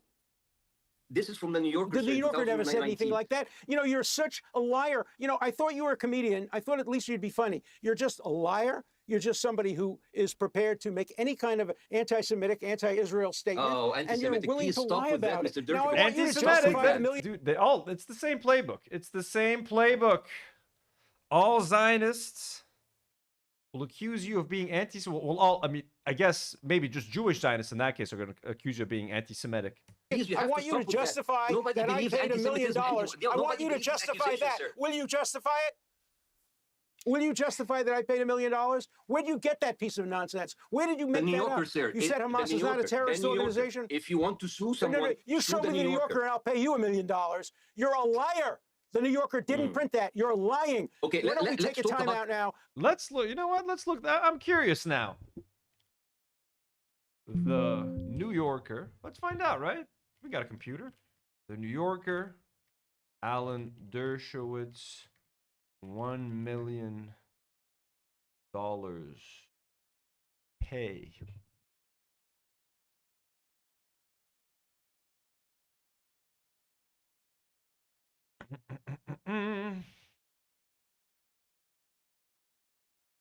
Alan Dershowitz, the devil's advocate. The window is closing. Can't I read this for free? Oh, come on. I can't confirm, guys. Go online, get he looks it up? New Yorker, and show the people that are listening, the good people, the New Yorker. You're lying through your teeth. You're a despicable liar, and if you said it under oath, you'd be a perjurer. There is no truth to what you've said, period, and I'm going to sue you. Oh, come on. Shut the fuck up, pedophile. Pedophile piece of shit, and a pedophile defender, and a Zionist, you disgusting goblin. Is that what you Finally, I shut him up. No, you didn't shut up. You're just like cutting me. Mr. Allen, you went from I never got a massage on Epstein to I got a massage from a 50-year-old Russian woman named Olga. But I kept my underwear on. My wife and I both received therapeutic. I received a neck massage back in the 1990s. I've never received an erotic massage in my life. I have never... Oh, my God. Oh, we got him talking about getting erotic massages now? Oh, my God. This is too good. This is too fun. And I both received... Mr. Allen, you went from I never got a massage on Epstein to I got a massage from a 50-year-old Russian woman named Olga. But I my kept my wife underwear and on. I both received therapeutic. I received a neck massage back in the 1990s. I received a neck massage. Me and my wife received therapeutic neck massages. Okay, we got a neck massage. If it was therapeutic on Epstein's Island, okay? Everybody gets those therapeutic massages on the Epstein Island. Sarah, good night. Yeah, Sarah, I hope you enjoyed the Lego set. Alf Mabrouk. Never received an erotic massage in my life. I have never told a misstatement about this, and I want you to show everybody the New Yorker. We need to clip him saying erotic massage. 90s. I have never received an erotic massage in my life. Erotic massage. Oh, that's so nasty. That's so nasty. Life. I have never told a misstatement about this, and I want you to show everybody the New Yorker. The claim that the New Yorker said I paid $1 million. It's an outright lie. You can look it up right now while we're talking. Show it to the people. Show them what you say the New Yorker said. Okay, I'm waiting. I'm waiting. Look it up. Yeah, I'm looking at it right now. It is called for people to search it. Let's see it. Let's see it. Everybody can see it. It's called You're Alan gonna have to admit Dershowitz, your lie Devil's now. Advocate, Maybe it'll mitigate your by Coney damages. Brock, July 29, 2019. You can read there. It's there. Read me the quote. Read me the quote about $1 million. You can't find it because it's not there, because you made it up and because you're a despicable liar. And you're going to be sued. And if you want to mitigate your damages, then you'll show me the New Yorker. But you're not going to show me the New Yorker because everybody out there is going to look you in the eye and say, you lied on international television about Dershowitz paying $1 million. Yeah, Alan Dershowitz, I'm sorry to break it to you. It's no longer international television. You're on YouTube. Piers Morgan is down in the dirt with the rest of us, man. He's rolling in the same fucking mud as the rest of us little piggies over here. So you're on YouTube. Just sorry to break it to you. Just quick little humbling reminder. And the New Yorker saying it. It is false, categorically false. I'm calling you a liar. You can sue me for defamation. And if you can produce the New Yorker article, you'll win that case. But you can't because it doesn't exist. No, sir, I can read it to you right now. I mean, it's there. Yeah, read it to me right now. Read it to me. Let's hear. Okay. Do you have a second? I have more than a second. I have all the time you want. Read me a New Yorker statement that says, I paid $1 million to the woman who accused me falsely and who admitted that she may have misidentified me with somebody else. You read me that right now. Yeah. Silence. Silence. So, dude, it's a big article. Profound silence. Dude, find me the relevant point. Find it for me. We have all the time in the world. Find it for me. Let's go. Find it for me. This is great content, by the way. I love this. Like you got Bassem zoomed in most of his face, like when I'm talking to my parents on Zoom. You can look it up. Google has. We would say Dershowitz $1 million. Oh, here it is. Here it is. We caught you in 2015 when Jeffrey's allegation against Ghislaine Merton and Epstein. Okay, just before a trial was to begin in May 2019, the amount was undisclosed, but Jeffrey reportedly received a multi-million-dollar settlement. The allegation went. Who did? Wait, dude, Jeffrey. Yeah, let's go. Veronica. So you said I paid $1 million to the woman who accused. Does he actually find it? Like, is it actually? I would have read the article, but it's paywalled. Me falsely. I want you to quote that from the New Yorker. And if you can't, admit you're a liar. Senor. Silence. Profound silence. Dude, stop it. Stop. Guilty silence. Dude, it is a guys. Yes, here it is. Oh, no, it isn't. No, it isn't. You're lying. Silence. Oh, here it is. In April 2016, the case settled with no such settle. With the press reported that the agreement. What case? Wait. The press reported that the agreement included a financial arrangement implying that Jeffrey's team had paid it. In fact, Dershowitz's insurance company had paid Jeffrey's lawyers in negotiations. The parties has discussed a figure of nearly $1 million, with $50,000 going to Dershowitz, which would allow him to claim a payment. The final amount has not been disclosed. But you know it. A, you know it. Number B. He got him. He found it. Yeah, the dude, they sound like children. Dude, come on, man. Dude.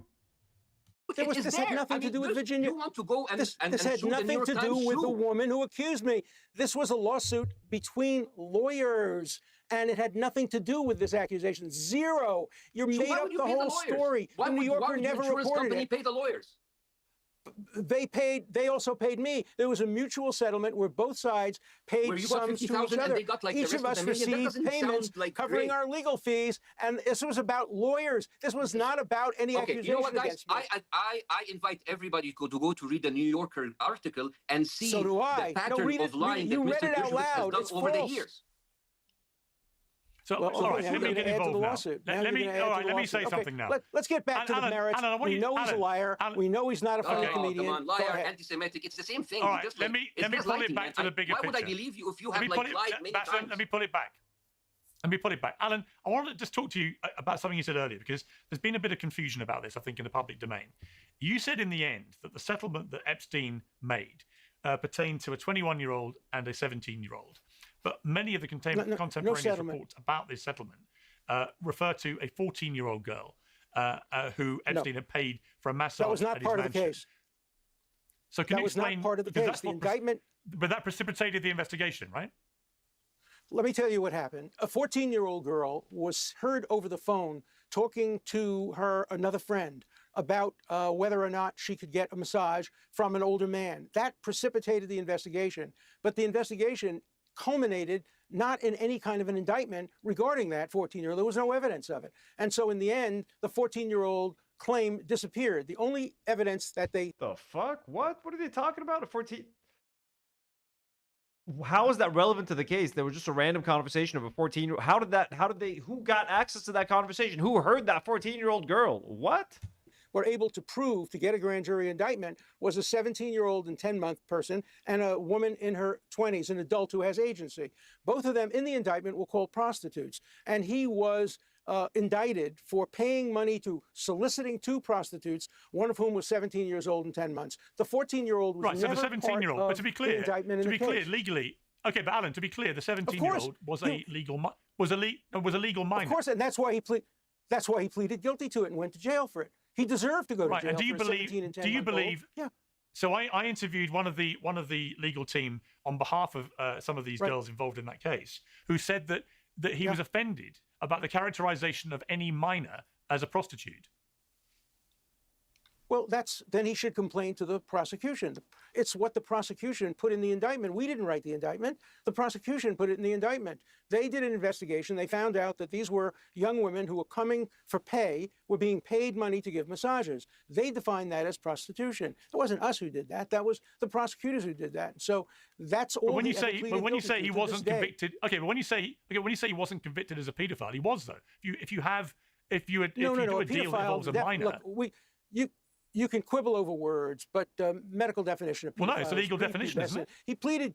No, that's not the legal definition. The legal definition is underage. The word pedophile is never used legally for anybody who's 17 and 10 months. But we're quibbling. He pleaded guilty to 17 and 10 months. He was guilty of that. It's a despicable, terrible thing. He may have had sex with even younger people, but he was never convicted of that. He was never charged with that. He probably would have been charged with it had he stayed alive, but he wasn't. But let's stick to the facts. He pleaded guilty only to 2 charges of soliciting a 17, 10-month-old and an above-age person for prostitution. That's what the state charged him with. That's what he pleaded guilty. He says 17 and 10 months person. He doesn't know how to call them. So he's like the 17 and 10 months. He can't say girl. He doesn't want to say woman. It's just, she's a child. She's a girl. But he just is like, the 17 person. She's a person. Like, dude, just call her a fucking child, man. To. That's what the federal government agreed would be the deal that would terminate the federal prosecution. That's what happened. He hated me for that if you deal. have any He thought I sexual was a relations with terrible a lawyer. minor, yeah, but Alan, if you, I mean, talk about quibbling, but if you have sexual relations with a minor, you're a paedophile. No, well, I don't want to fight with that because you can call him whatever you want. That's fine. You call him a pedophile, but no medical doctor, no psychologist will tell you that a 17-year-old, 10-month woman who's taking money to give massages is subject to the other person being. They probably weren't even prostitutes. Like that's they had to call them prostitutes just to get them out. They're probably some of the girls that they recruited. The pedophile, but let's not get into that. Call him a pedophile. That's fine. He pleaded guilty to charges of having sex for money with a minor. Yes, he did that. And he did much worse than that. And he was a despicable human being who deserves no pity whatsoever. But that doesn't give anybody license to simply lie about what happened. For example, one of the papers in Israel, when talking about A.I Barak, said he was convicted of having sex with a 14-year-old. No, he wasn't. He was investigated for that. And the investigation terminated with no prosecution for a 14-year-old. Did he have sex with a 14-year-old? I have no idea. Maybe the prosecution has an idea. Maybe it's true. Maybe it's not. But it's not true that he was convicted of that. Never. So what is your assessment, Alan Dershowitz, now of... I mean, I think the accusation of sleeping with a 14-year-old when you've already been accused and admitted to sleeping with a 17-year-old, you know, ain't looking too good for our boy. What Jeffrey Epstein did, and why is it that no really high-profile American men in particular have been brought to account for what was going on? Well, one name has been. One of the names that was recently disclosed by Congress people yesterday was Leslie Wexner.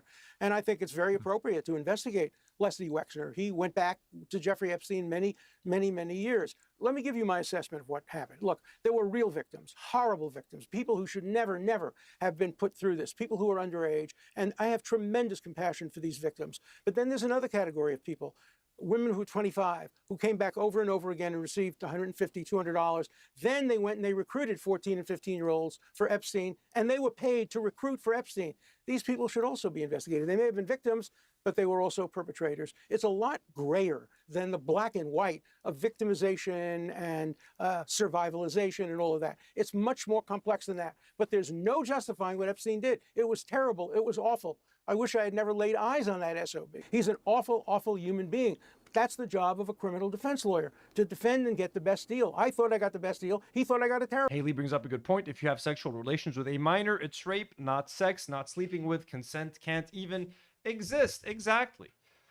But they're prostitutes, Haley. That's what Dershowitz said. Terrible deal. Bassem Youssef, what is your wider view about the Epstein scandal and the, so far, very limited accountability for other people involved? Well, you see, I'm actually like the FBI just dumped millions of unredacted or redacted Epstein files on the public and said, you know what? Here you go. Have fun. It's like a scavenger hunt. Like you expect, like it's kind of like a TikTok challenge. Can you find the pedophile? You have the FBI, you have the DOJ, you have unlimited resources, unlimited power, unlimited budget. This is the biggest sex trafficking scandal in modern history. Billionaires, politicians, royalty, and all hanging out on pedophile island. And the US government response is like, hey guys, let the internet figure it out. What is this? A group project? Are you serious? You want me to do your job? You want some guy on Reddit cross-referencing flight logs at 2 a.m. while he's eating Cheetos? Like, you want TikTokers playing a game of Clue? Hey, it was Prince Andrew in the having a massage with the undergirl. What is this? It is not the job of private citizens to figure out clues. I don't understand. Is the FBI too busy to do their job? Here's what should have happened. They should have. To be honest with you, I don't even understand the context by which all of this shit was dumped. Like, why was it dumped? Why was it dumped like this? Who did? Like, I don't even understand. All of a sudden, there was a bunch of fucking Epstein shit on Twitter, everywhere. Twitter was just complete Epstein shit. Like, what happened? Why? I don't understand the randomness of it all. He's the name. They should have arrested predators. They should have hold the trials. You know, like a functioning justice system, right? But instead you give us 4 million trillion documents with no index, no categorization, redactions everywhere. Then say, hey, good luck with that, guys. Like, let us know if you find anything. Wallahi azim, not even a third world country. Wallahi azim, like, I love it when he drops some Arabic. Wallahi azim. Dictatorship would do that to us. In third world country, anything. Wallahi azim, not even a third world country dictatorship would do that to us. In third world countries, they would release nothing. Keep us in the dark, you know, like a self-respected dictatorship. But this, like this choose your own adventure bullshit, this like figure it out on your own. What kind of service is this? Like, I mean, the government takes half of my money so I can do its job and then sends the other half to Israel. I mean, this is just like dysfunctional, you know? And I'm just like, you know. Takes half my money for me to do its job and then sends the other half to Israel. That's pretty much it, isn't it? That's pretty much it. Thankfully, I don't make enough money as an American person that lives abroad to have to pay taxes, but I do have to pay my tax guy to file them for me. But thankfully, we're under that bracket, folks. No money here. Government can't take what I don't have. And my wider view of this, you know, my first time I appeared with you peers, I talked about like how Israel is like a narcissistic psychopath, and it went viral because people felt it. Because you see, narcissists don't just lie to you. they create an entire alternate reality and pull you into it. That's why it's called the narcissist shared reality. The narcissist builds an alternate, highly controlled reality and pulls other people into it. And in that false reality, the narcissists are always, you know, they're special, they're misunderstood, they are victimized. Yeah. And in Israel does this on a national level for decades, right? They have told us we're the victim, we have no choice, it's self-defense, you know. And in the same thing now with Epstein, it's a shared reality. Oh, maybe he's a Russian spy, maybe he is. It's like, it's right. Yo, Bassem's cooking. Bassem is cooking. He's doing good right now. And look, you could tell Pierce is enjoying it when he shuts the fuck up. Pierce is just sitting there letting Bassem cook. And even when Alan Dershowitz is...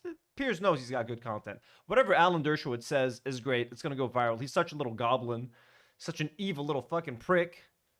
And Bassem's a pro at this point. In front of our eyes, and we have to go through these like mental gymnastics and figure it out. It's right there. Nothing is gray, Mr. Dershowitz. Nothing is gray. Genocide is not gray. Sex trafficking is not gray. I agree with you. I agree with you, and it wasn't committed. Genocide is what was committed. I understand that you are a lawyer. What's committed in parts of Africa? Genocide was committed many times. Why do you keep cutting me off? Let Alan respond. No, let Alan respond. First of all, let's be very clear. Genocide has a okay. You know what? I can just like log out because genocide is not fighting a war. Let me. You're allowing me to respond, please. Genocide is fighting a war. You responded. It's my turn to speak. Let me respond, please. Are you going to let me respond? No, you didn't let me respond. So here's the point. Okay. You're not going to let me respond. You know what? This is just like it's let me respond. Useless. No, I will not let you respond because you didn't let me talk. Let me respond. You're not going to let me respond. And I will not let me talk. It's just like it's just like childish at this point. So well, we can't continue then. If he won't let me talk, we can't continue. You are not letting me talk. Pierce isn't even trying to like get. Pierce not even an effort. Like you know what I'm saying? He's just like sitting there like a statue, like a wax doll. What's happening, Pierce? Having a stroke? Look at that. They're at an impasse. No one wants to continue. No one wants to let the other person speak. And the host is being like, gentlemen, all right. Everybody relax, okay? A word from our sponsor, you know? CBD gummies. Have you ever had? Did you break your hip like me and having a hard time sleep? Well, nothing helps me with a good night's sleep like these CBD gummies that I got from our good friends at, you know, THC Gummy Company. Childish at this so point. Well, we can't continue then. If he won't let me talk, we can't continue. You are not letting me talk. Filibuster me by his lies. He is let you talk. Now he wants. By consistently the man who runs this show wants to give me an opportunity to respond. Will you give me an opportunity to respond? Let me explain to you what genocide means. Genocide means go ahead. Piers literally has said nothing. That is kind of impressive, actually. Hosting the show by saying nothing. You know what I mean? And by saying nothing, he says everything. I get it now, Piers. That's how he's such a pro. I need to learn. I need to be more like Piers. Just say fucking nothing. Just stare into the camera. Mogging. He's actually fucking mogging all of us right now. Look at that Piers mog. That little chin over here. Mogging the living shit out of all of us. Is the willful killing of an entire population in order to wipe out the population. The way the Germans and the Nazis took little babies from the Isle of Rhodes, put them on trains. Zaytoon Zero says 1, 2, 3 Soleil. Yeah, Piers is winning at that game. Transported them to the gas chambers to kill them, unrelated to war efforts. Genocide is not dropping an atomic bomb in Hiroshima. It's not bombing Berlin. It's not bombing Japan. And Hermio says too old to be mogging anyone. Hey, speak for yourself, okay? Piers is young as heart. And I'm 35 and I be out here mogging. Okay, you calling me too old? Not what Israel did in Gaza. His silence means something. Hamas hid behind civilians, and Israel, notwithstanding that, they had the best ratio of combatants to civilians of any war in recent times. Even if you take all the Hamas figures, it's less than 3 to 1, probably closer to 1 to 1. At worst, it's 2 to 1. Most wars, it's 10 to 1 or 8 to 1. So there's not even a plausible claim of genocide. Only anti-Semites and people who are willing to engage in a blood libel are prepared to compare what Israel did defending itself in Gaza. Oh my God, shut the... Has enough time passed? Like, are people actually, like, you know, do people not care anymore about Palestine? Do people not care anymore?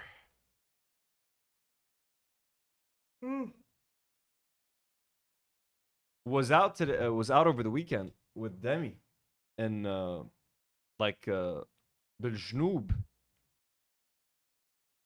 up in the north or the south.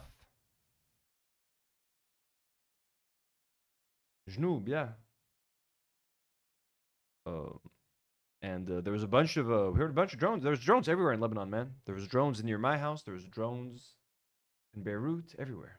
with what Nazis did in Germany, killing 6 million Jews, Roma people, people from all countries. Those were genocide. What the Muslims did in Turkey, killing the Armenians, that was genocide. What's going on now in Syria against the Kurdish people, that's genocide. These aren't war-fighting defenses. That's genocide. But when a country tries to defend its civilians by killing terrorists who are hiding behind civilians and civilians... Ooh, Sunflower Dragon with a $5 donor saying, I absolutely love when you curse in Arabic. Dersh deserves all the curses. Scumbag. Well, thank you so much, Sunflower Dragon. It feels great to curse in Arabic, honestly, especially a dirtbag like this fucker, because he's so irredeemable. He's so irredeemable, like, honestly. He's just Epstein's lawyer, Mossad's lawyer, threatening to sue anyone who says anything to him, insisting that it's not a genocide. Like, people don't get much worse than Alan Dershowitz. Like, we have to be lucky. I think we have to consider ourselves lucky that someone this evil is willing to openly present himself and expose himself, like, on live television. Like, you know what I'm like? That's kind of crazy. Someone like this should be hiding in a cave somewhere. But no, he's out there sharing his evil with everyone else just for us to watch and learn, you know, for the future. Die.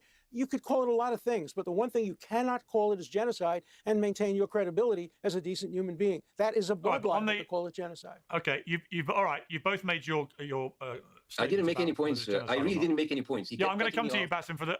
Bassem, yeah, I will come to you to respond. I just want to point out that on the Epstein scandal, what is quite telling is that the prediction markets, which people follow closely these days, Polymarket asked, will anyone be jailed over the Epstein disclosures? It reached a high of 48% at the beginning of the month, but it's now down to just 17%. And the Trump administration did, of course, promise, including on this show, that we... Zaytoon Zero says today Israeli jets were hovering about Dahya. Yeah, I mean, I was in بالشمال, we're in the north.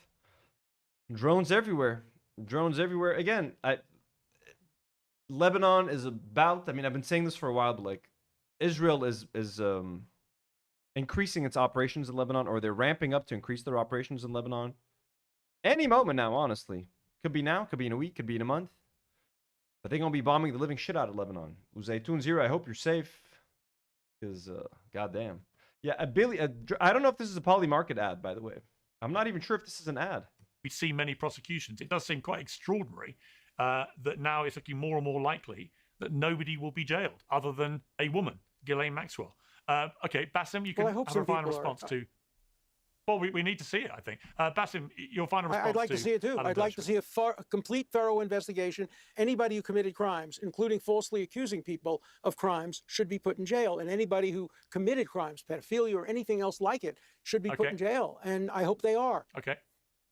On that, we're all agreed. Bassem, final word to you. I think that Epstein Island showed us that in order to be powerful, you need first to be compromised. And as long as you are compromised, only then you can stay powerful. This is the conclusion of all of this. None of these people go to jail. There will be like a couple of fall guys, you know, Peter Attia, he will lose his thing, you know, all of this, it's important. But the billionaires, the people in power, they will be untouchable. We will not see a single person that's going to go behind bar unless he's not protected. But they have to be guilty. Mr. Dershowitz, why are you Who are they? Dude, what I can't even talk about you. Why are you... It's just like, it's so frustrating. I care about innocent people being prosecuted. I care about McCarthyism. I don't want to see a return of McCarthyism. I'm sorry. I don't want poor Prince Andrew to be falsely accused, okay? Poor Prince Andrew. All right? I feel bad for him. I feel bad for people like Brett Ratner getting caught up in this whole thing with his fiance. Remember Brett Ratner's fiance? What did I just say? Association. What did I just say? That, how do we know if there are billionaires who were involved? If there are, let's name them. Let's get the evidence and let's prosecute them and let's put them in jail. But not on the basis of McCarthyism, not on the basis of guilt by association. Let's do it on the basis of real evidence. I'm in favor of that. You and I agree with that. No one will be punished and no one will go to jail, and these people will go. When these files have released, even with all of these redactions, the one thing that should have been done, that all of these people should be now be at least investigated. We didn't even, you have like an FBI director, and you have, you have an FBI director who came out and said there's no sex trafficking, and the email proved otherwise. You have all the people, there's nothing, and then the emails proved otherwise. And you have like the FBI director, Kash Patel, who said once, America needs to wake up and prioritize Israel. Don Bongino, second man in the FBI, said like, Israel is very close to my heart.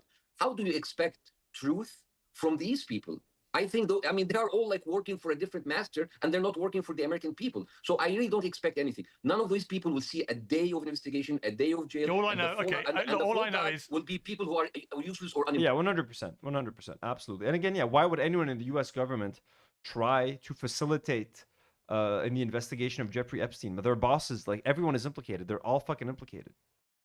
There's nothing will ever be done about the Jeffrey Epstein stuff. But we'll all know. Look, why are you fucking smiling, you fucking goblin? Yeah, I kind of agree with you, Bassem. I do think that, unfortunately, the Trump administration, before and after the election, made it clear they were going to be totally transparent. All the files were going to get released. We've now had 3 million heavily redacted files released, and there's apparently over 3 million more which are never going to see the light of day. That is not transparency. That is why the conspiracy theories They should. I want rage. everything out.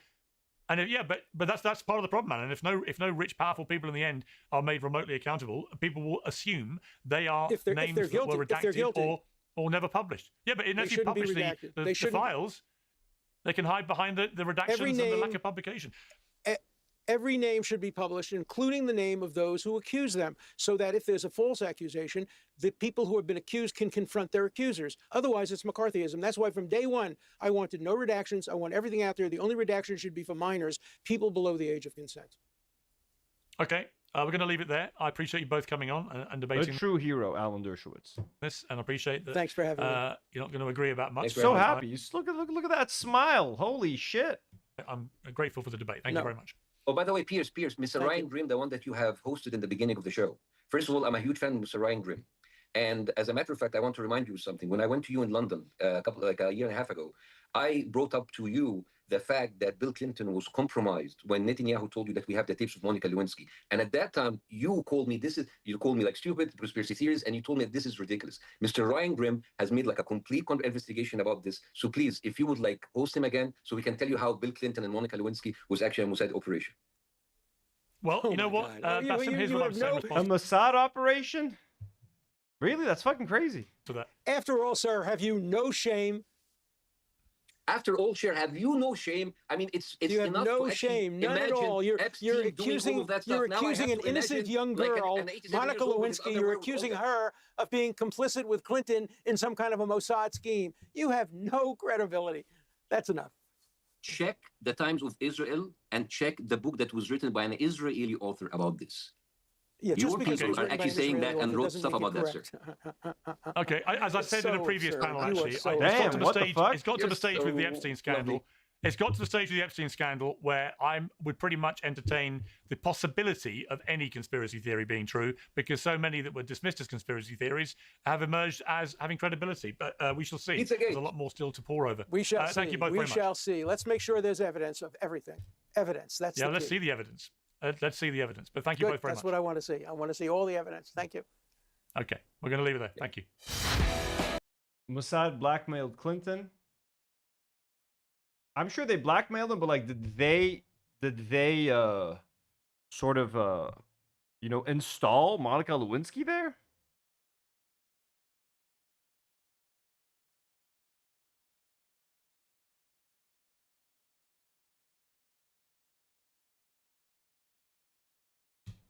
Drop site. Did Benjamin Netanyahu blackmail Bill Clinton over the Monica Lewinsky sex tapes? Ooh, they have it on Breaking Points in a scandal. So in a scandal that has been largely lost to contemporary memory, Israeli Prime Minister Benjamin Netanyahu was alleged to have blackmailed then-President Bill Clinton by revealing to him that Israel had collected tapes of phone sex calls between the 42nd president and White House intern Monica Lewinsky. The story is worth revisiting amid allegations that Jeffrey Epstein was involved in a long-running Israeli blackmail operation of his own. So Clinton met with Netanyahu in the Oval Office in February 1997. Subsequently, according to testimony Lewinsky gave to the special counsel's office, Clinton's secretary Betty Curry reached out to Lewinsky to invite her to an Oval Office meeting, telling her Clinton, quote, had something important to tell her, unquote. It would turn out to be their final sexual encounter. But Clinton also used the opportunity to tell her that a, quote, foreign embassy had tapped his phone and recorded their conversation, Lewinsky said. Clinton did not specify which embassy, though the meeting with Lewinsky came the month after his meeting with Netanyahu. The special prosecutor's report was far more concerned with Lewinsky's claim of the sexual encounter that day, because it contradicted Clinton's claim that they had had only one encounter that year, than they were with the fact that a foreign government was spying on the president and letting him know about it. The prosecutor was also interested in Clinton's response, namely that he proposed cover stories. These are cover stories that the two could employ if they were confronted with the tapes. Clinton suggested the pair say they knew they were under surveillance and the phone sex was a, quote, put on for whoever was listening. That's an awfully flimsy idea, but look, he was guilty. The man did not have much to work with. Now in April, Netanyahu and Clinton met again for a, quote, private visit. That's such a bad idea. Oh my God. Let's pretend that those faux sex conversations were just a put on. You know what I mean? It's just a farce. I didn't mean it. I did not have sexual relations with that woman. I'm President Bill Clinton. You hear me there, Hillary? Whoever was listening. That's an awfully flimsy idea, but look, he was guilty. The man did not have much to work with. Now in April, Netanyahu and Clinton met again for a, quote, private visit. On a Saturday then, in May 1997, Clinton again had Curry invite Lewinsky to the White House. During that visit, he broke up with her, Lewinsky testified. The next fall, so this is fall of 1998. I gotta ask this. What is up with Ryan Grimm's hair? No, I'm not trying to shade. big fan of Ryan Grimm, great journalist. Fantastic. You know what I mean? Great dude. Seems like a lovable dude. The white part of the hair, the white, fuck, why can't I'm forgetting all the words today. Sideburns, the white sideburns. Like, is this a toupee? Does he dye the top of his hair? Or is his sideburns literally just white and the rest of his hair is like pitch brown? How is it like this? Just white here and just brown? It's not a toupee, is it? It's not a toupee. It's a toupee? You think it's a toupee?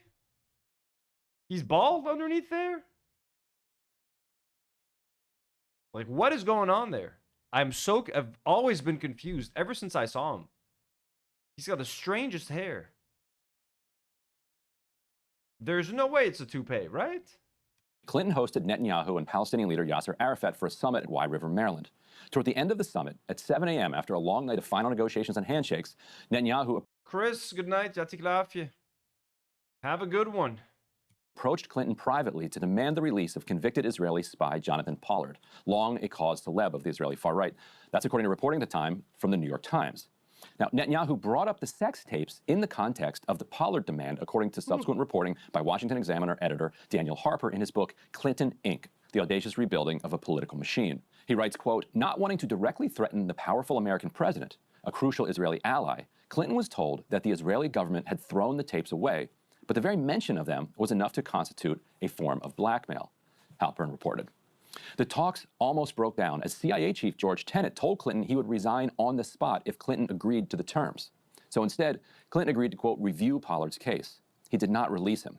Pollard was eventually freed in 2015 under the Obama administration.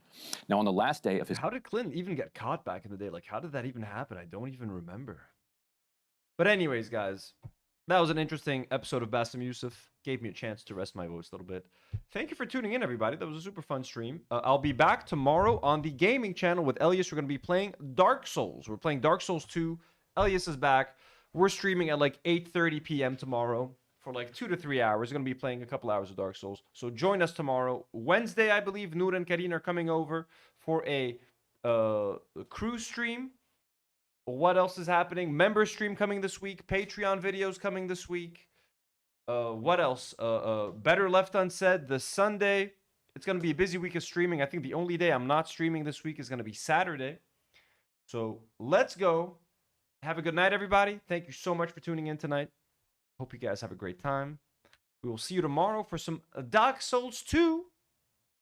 Also, I'm going to be finishing to film my review for the Lego Rivendell set. Have a good night, everyone. We love you. See you tomorrow. And as always, y'all, to know.